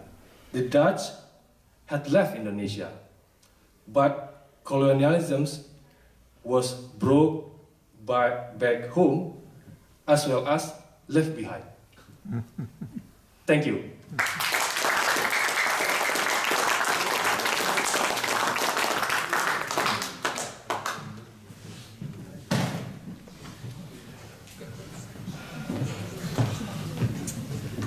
All right, we still have half an hour left for discussion. I think maybe Yance and Jan Breman could also sit in front if there are questions addressed to them specifically. Would you like to sit here again? Maybe bring one chair. Sit here. Yes, it's working. Are there questions? I see one question here in front. Yes, hello. I'm Alyosha van Dorsen from the Indonesian Netherlands Society, and I have a question for both of you, but particularly for Jan. The bigger Jan Breman. You mentioned at some stage that Wim Wertheim was a member of the Stuurgroep, together with Van Mook and others, in the 30s. And I was just wondering if you could comment a bit more in detail what that Stuurgroep has achieved proactively in moving the independence movement forward, and what sort of evidence is there for that? Because really the end of colonization became mostly by the Second World War, and the fact that Japan basically kicked us out, and not so much was it as a result of the achievements of the preparation of the Stuurgroep. So I would be interested to hear a little bit more of what they have achieved and what the evidence of that is.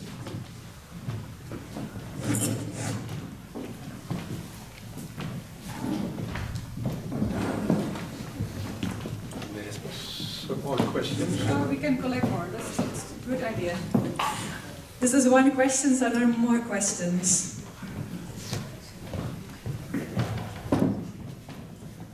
Thank you so much. My name is Dika Utama. I'm an Indonesian student, but currently studying sociology at Northwestern Chicago. I'm really interested in the discussions on police state as the legacy of colonialism in Indonesia, both by Professor Breman and then underscored by Mas Yance. I'm just wondering, because it seems to me that yes, it is right that after the during the post-colonial or during the colonialisms, the method of how the state operates as a police, tracking down people who against the government and everything, appeared and very strongly happening even during the penalisasi for the laborers. But what makes this arrangement unique? What makes the Indonesians what makes the colonial legacy on the police state in Indonesia unique in comparisons to the other colonial society or in the broader context of Asia? Thank you.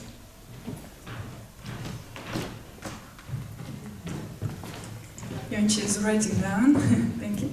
Do we have one more? Then we have three, so then after that, the answers.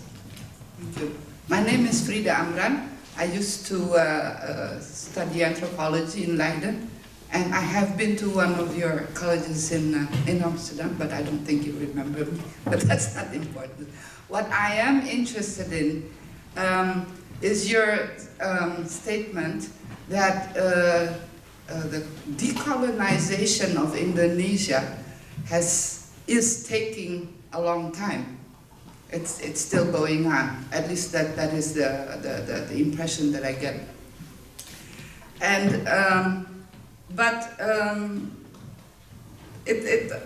thought it was a pretty funny statement because it's mafia, but it seems to me like you're taking the other side by saying, you know, the decolonization of Indonesia is taking a long time.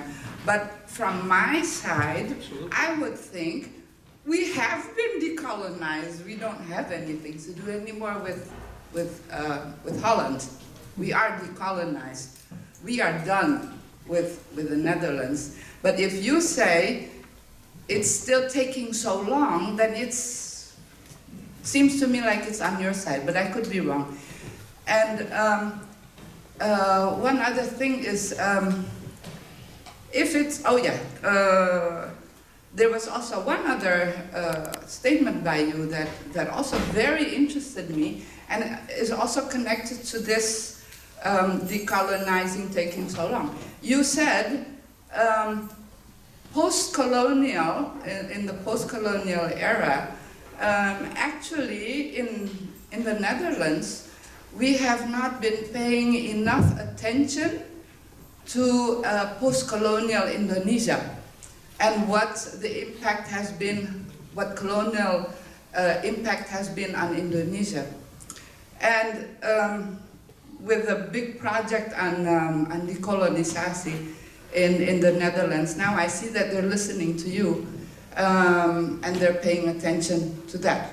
But on the other hand, I think, yeah, why are you looking towards me? Why are you looking at Indonesia while colonization is a two-way tango, you know? So I think if you say there is a lack of looking at the impact on Indonesia, then I would ask myself, why is there no study on the impact of colonization that has been done by the Dutch in the Dutch society, and whether that still has an impact now on Dutch society with reference to migration, refugees, and things like that. Thank you. Thank you, Frida. I think we have enough questions for you to answer. The first one was, do you still remember the question? You can use this one. Yeah. I'll start with the last one because I remember it best, but I'll get back to the earlier ones.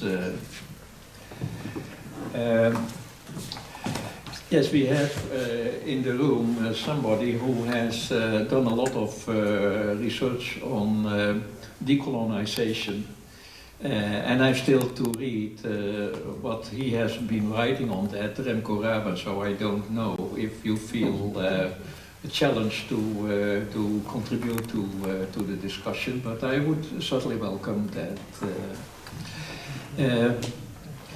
The aftermath of colonialism, you know, it was interesting for me to read when the Dutch went to Afghanistan to help save Afghanistan from the Taliban, and they bombed it, including marriage processions, etc.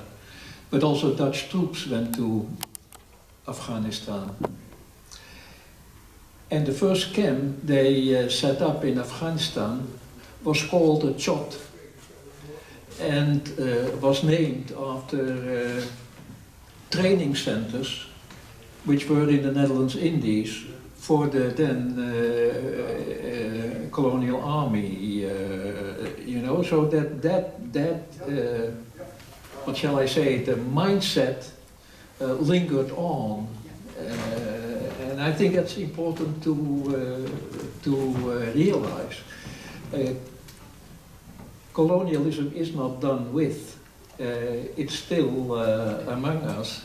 And in the same way that we are still, and again, not still, but again discussing slavery. is because to remind us of a past which we basically have covered up and which we have turned our back to. So that happened in the past. I'm not responsible for what happened in the past. I'm not accountable. And I don't agree with what happened then, but don't bother me with asking those questions. While in the same, at the same time, those questions are very relevant to address the present and the future also. That's one part of my reply to you. The second part is that, and that I find very interesting, you know, reading on late colonial support to the cause for independence and the way the Indies community, what is called the Indische gemeenschap, reacted to that in the colonial setting. Basically by keeping themselves aloof from that struggle, keeping themselves aloof, and repatriating to a country which was never their patria, of course. But in doing that, moving up in the ladder of respectability and of status, which they were also deprived from in the colonial setting, but were rewarded with, not immediately on arrival in the Netherlands, but in the process afterwards. A very interesting turning around, not only of the Indies community, the Eurasians in particular, the Indo-Europeanen,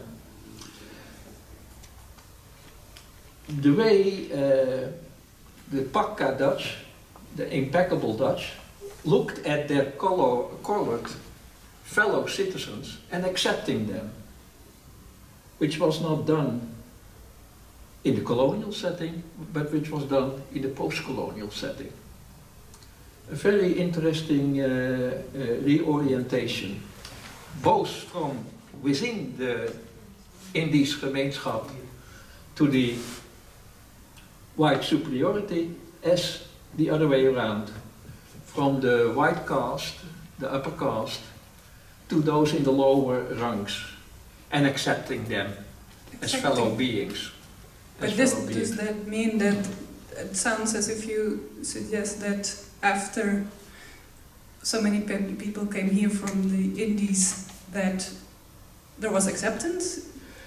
It's very complicated, you know. I would even not like to respond immediately on it, but to reflect on it myself. That change in orientation, that change in position, from being in the colonial setting and also not accepted at level, but looked down upon. And what happened next in the Netherlands, immediately on arrival, and in the long aftermath, the half century of aftermath after that, because their position as a lower class was taken over by what were called in the past guest workers. Also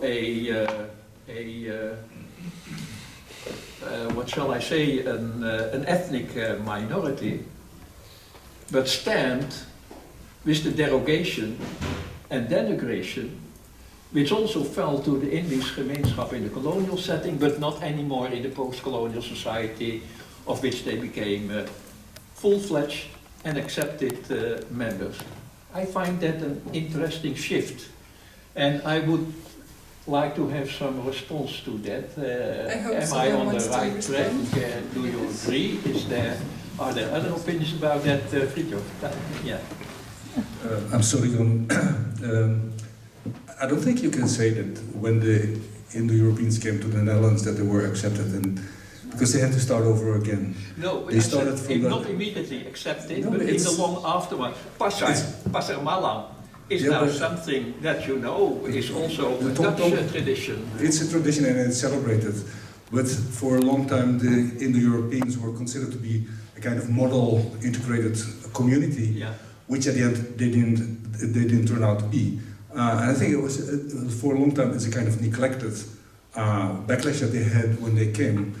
So I don't think that the shift that you're talking about, there's a kind of continuation in their position, and I think in the Netherlands added with the bitterness of not being welcome and not being recognized and not being heard or recognized in the story of their experience during the war and the revolution period. So I think is that's also your position. Remco?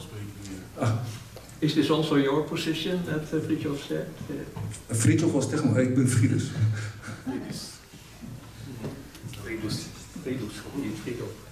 Yes, I think this is it was much more problematic than you suggested.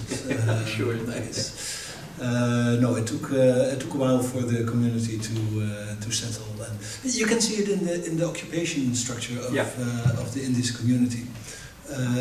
They start out in the free occupations, and it was very difficult to get into the institutionalized jobs. So it was not as easy as. I think that class differentiation is also playing a role there. I just heard 3 white men talking. Is there someone else maybe wants to make a comment on this discussion, which is about race as well, and about, I mean, who is entitled to talk about acceptance when we're talking about racism? Maybe me? Are you a white man, knowing how it is to feel? I'm an elderly white man. So you know how it is to feel when you're excluded or not accepted? Well, maybe if I say what I want to say, it becomes clear. Could you maybe comment on the exposition, the new exhibition in The Hague, set up by the incoming community of ex-Dutch, maybe both of you? Do you feel that there are pointers in the way that exhibition is handled? But it's another topic. I think we have to... Which exhibition are you talking about? What's its name? Bedoel je de herinneringscentrum?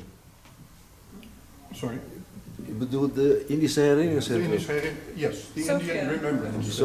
Sophia Museum in The Hague. Because it's set up by the Indonesian community itself, and it expresses some of the... No.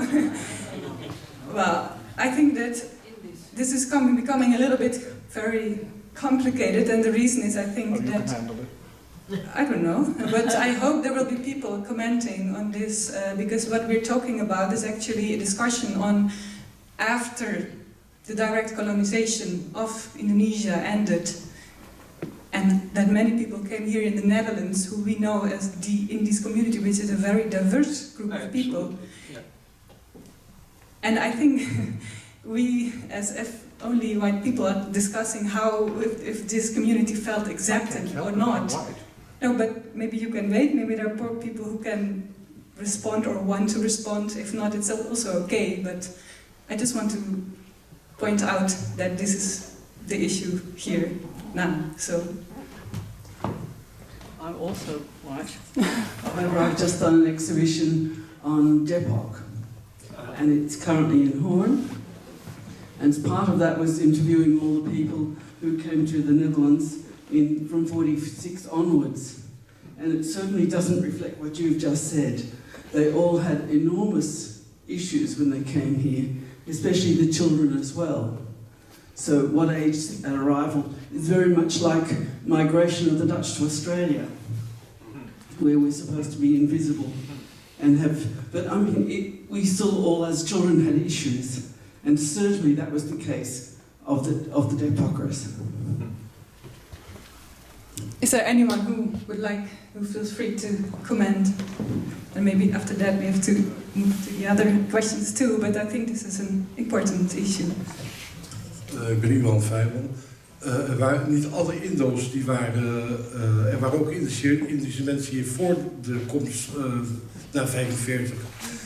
There were people who were here before the Second World War, and a lot of them were pro-Indonesian Republic. They fought for Indonesian independence, like the Indo-Comité of Free Indonesia. It was here. And those people were not accepted after the war. They had to hide sometimes because they were, they didn't like them. Maybe back to Frida, maybe you can give a closing comment. Yes. I know you're not from Indi's community yourself, but you're Indonesian, and you asked this. I'm married to an Indo. Yeah. But I think this is also very interesting because connected to my question, why the Dutch are very much looking at themselves, but in the tropen, and so you moved back to, not you personally, not anybody personally, but the Dutch moved back to their country, moved out of Indonesia, but they're still not looking at themselves. They don't have a mirror to see what, to see what they look like now and what looked like in the past. Susah. But yeah, of course it's susah. It's hanging your dirty wash outside. So, and it's also very difficult. It's also difficult for the Indonesian government or anybody in Indonesia to say, yes, we killed so many million people in 1965. And I think there would be a big fight if one Dutch person said, so, Pak Jokowi, you have to admit you killed 1.5 million people, your people killed them. And then Pak Jokowi would probably say, and I would also say, hey, hello, how many people did you kill? So it's not going to be productive. But what I really think is interesting is I was wondering, why don't you have that mirror, Yeah. But the thing that is coming up with Histori Bersama and the decolonization research is that it's moving towards a mixture of Indonesia and the Netherlands, Indos. So looking at them, and also from Australia, from Canada, or wherever, but starting with the Indos, it's like the first stepping stone. This is us, and we are suffering too. We are Dutch, and we are also suffering. So maybe that is, maybe the Indo is the way to open up. I would like to also hear what Yance has to say about this. Okay, thank you. Maybe Yance would like to give a comment or on all this? Yes, part is, yeah. And then, yeah, you can also answer the other question. Yeah, maybe the other question is not, because I'm not Dutch, I'm not living here, I mean, not permanently living here. But the topic about whether the decolonization took short or long time is quite interesting questions. I would like to see it from a legal perspective. We know that Indonesia is not still using the criminal code from the Dutch in the Westbrook van Strafrecht. So now it's a hot topic now in Indonesia, because the parliament would like to enact a new criminal code. The motive of the parliament say that this is part of decolonization, to change the colonial rule. But for people say that this is not decolonization, it's part of colonization, because the rule, the norm in the rule, in the bill, was very repressive, especially to the body, to the body of the people. So very advanced, very extensive to regulate the private interests, the domestic aspect of Indonesian society. So there is a discussion now as well about this, but it's not only the one topic, but also we still in Indonesia still use burgerlijk wetboek, the civil code, which was in the colonial period used for the Dutch, and then since Indonesia independent is transferred to use to Indonesians. So we still use this. It still took a long time to change. And also in the forestry sectors, of course, Pak Jan also know about Agraris West, 1870, introduced the concept of domain verklaring, domain declarations stated that all of the land that cannot be proved the land ownership by peoples is belong to the state. It's still applying now in the forestry law in Indonesia. So that's why a lot of conflict emerged in the forestry sector, which is forest area is covered more than 60% of land surface in Indonesia. There are a lot of conflict. So there is still colonial legacy in Indonesian legislation at least, but there are also several attempts to change it. This question of changing status, social status, is a complicated one, and I suggest that we leave it at the moment. But we have to understand also that we are discussing this issue in an era where identity politics have become very important. And I would certainly relate that to the colonial heritage also. And the colonial heritage in that identity politics is a very interesting and important issue, an important phenomenon to come to know about, to reflect on that. I would like to change, with your permission, to the other questions before we forget them. As far as the stuurgroep is concerned, that can be very short.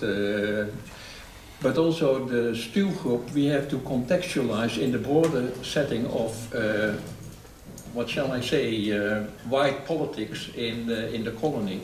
And to relate it not so much to the call for independence, but to the kind of politics that were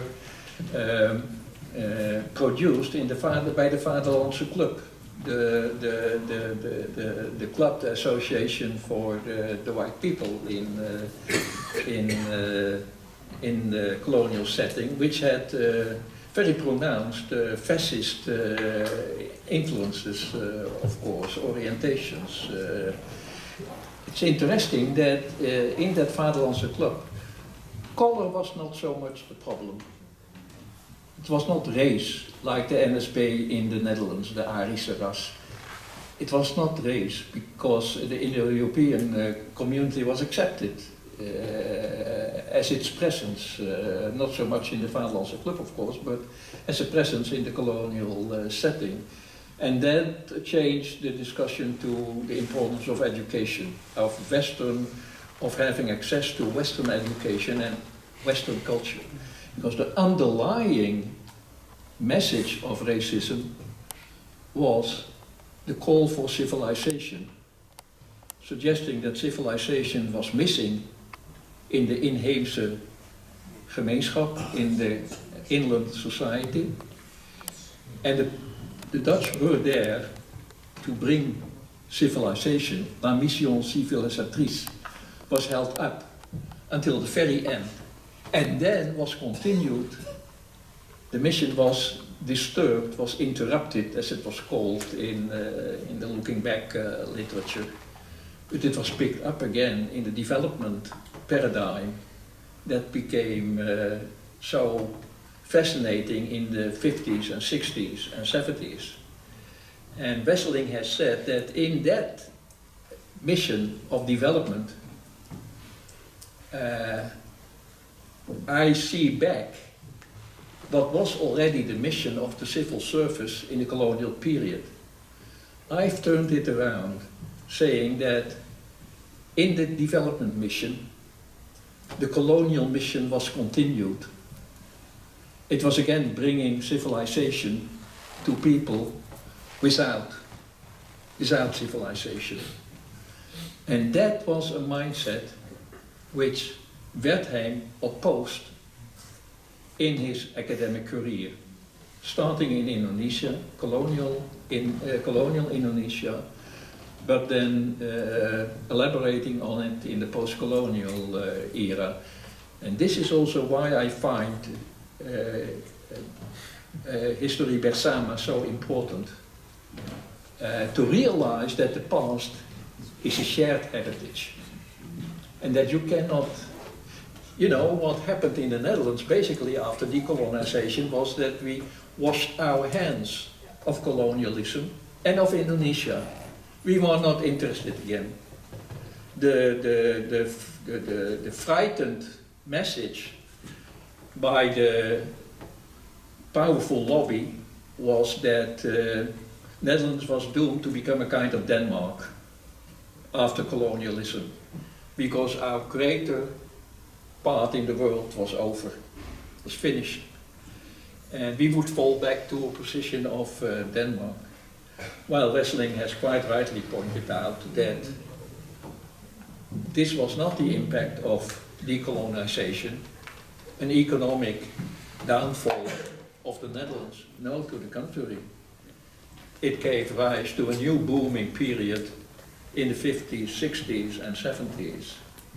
Now we are not so sure again what will happen next, but that's for another day. But in that setting, Vaderlandse Club, you have to understand the disillusionment, the disappointment of the Stuurgroep. And they came back to the Netherlands and did other things. You know, the autobiography of Koch is very interesting, of course, in reflecting on that experience of the Stuurgroep. The comparative setting of colonialism, which you were interested in, basically the Dutch until now have still a rather benevolent attitude looking back on colonialism, if they are asked to look back. If they are asked to look back, then the dominant idea is that the Dutch have been good colonial taskmasters. It is interesting how that's why this interest of Wertheim in the sociology of ignorance is so important. What you do not want to know, what you want to forget, what you want to bypass, what you want to ignore. I think it's very important. And looking back, I don't have a very high respect for Dutch colonialism. Neither do I have a high respect for British colonialism. If you look at the aftermath of colonialism in the South Asia subcontinent, it is dramatic. A divide on the basis of identity politics between Hindu and Muslim, and now a pogrom carried out, lynching carried out in India on all people who are Muslim. You know, the wider setting again, that's where I think Espinel is right, to contextualize case studies in a broader canvas, in a broader frame, and then trying to figure out what was specific for your case study and what can be more generalized. And my more generalized conclusion is that colonialism has been bad for mankind. Not only for the colonized people, but also for the colonizing people. And for that I refer you to the work of Ashish Nandi, an Indian social psychologist who has commented on the internalization of colonialism by the colonizers. Can we agree that we need a Dutch scholar who does that for the Dutch mind? The last point on that, read the Raj Quartet of Paul Scott. You need a long holiday to do that, because these are 4 volumes. Paul Scott, the Raj Quartet, and it is the Tempo Dulu atmosphere in India. But the interesting point of the Raj Quartet, the message of the Raj Quartet is that the colonizers had given up their mission at the end of their stay. This is the red thread through the 4 volumes of Paul Scott. I'm sorry to They have knew to that interrupt they again. were done. They knew it was over, that their time had gone, that there was no space and no place for them We're anymore. nearing the end. It's already, yes, I see maybe one last comment or other pressing last comments.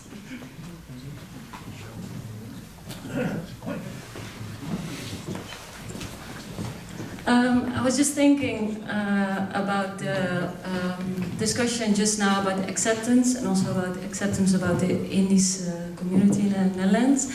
And I was just thinking, before you were talking about informal and formal interaction between different groups in Indonesia, and I can imagine that's also an interesting way of looking at what acceptance is for people or groups of people, for example here in the Netherlands.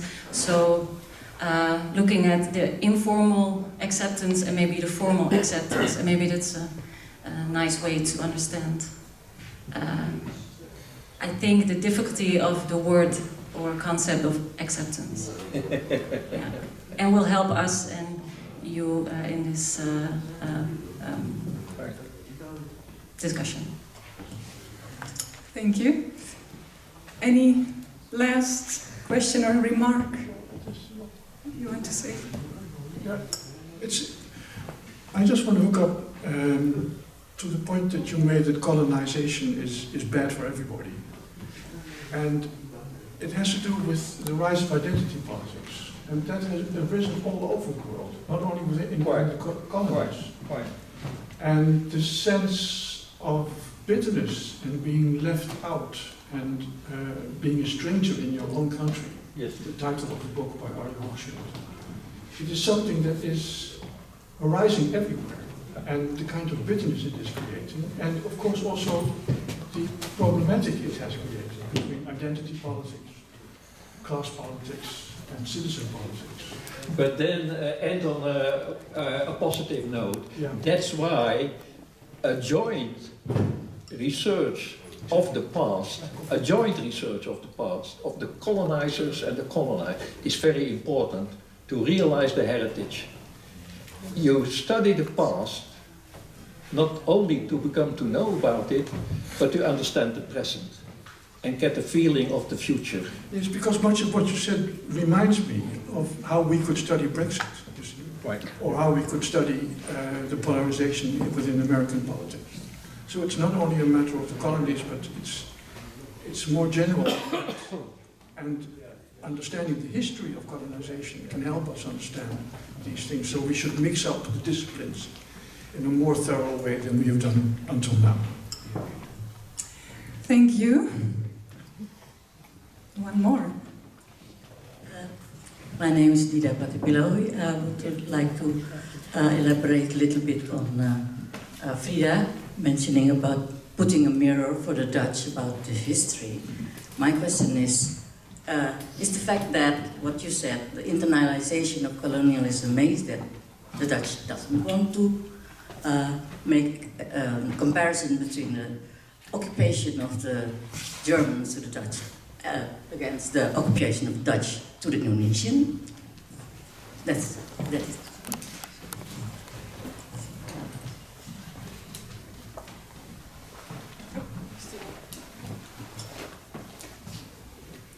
The question was for, or was it not just for Jan the mic?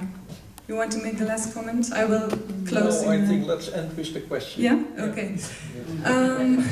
Good. It is time, I think, to have some drinks, because I think we also find it important that all of you talk with each other and exchange ideas and your opinion. But I want to thank the speakers for being here and for what you did, for your sharing your knowledge, and also for encouraging the discussion. So for you, one. Thank you. Thank you. We thought of flowers, but then we thought, no, books are better.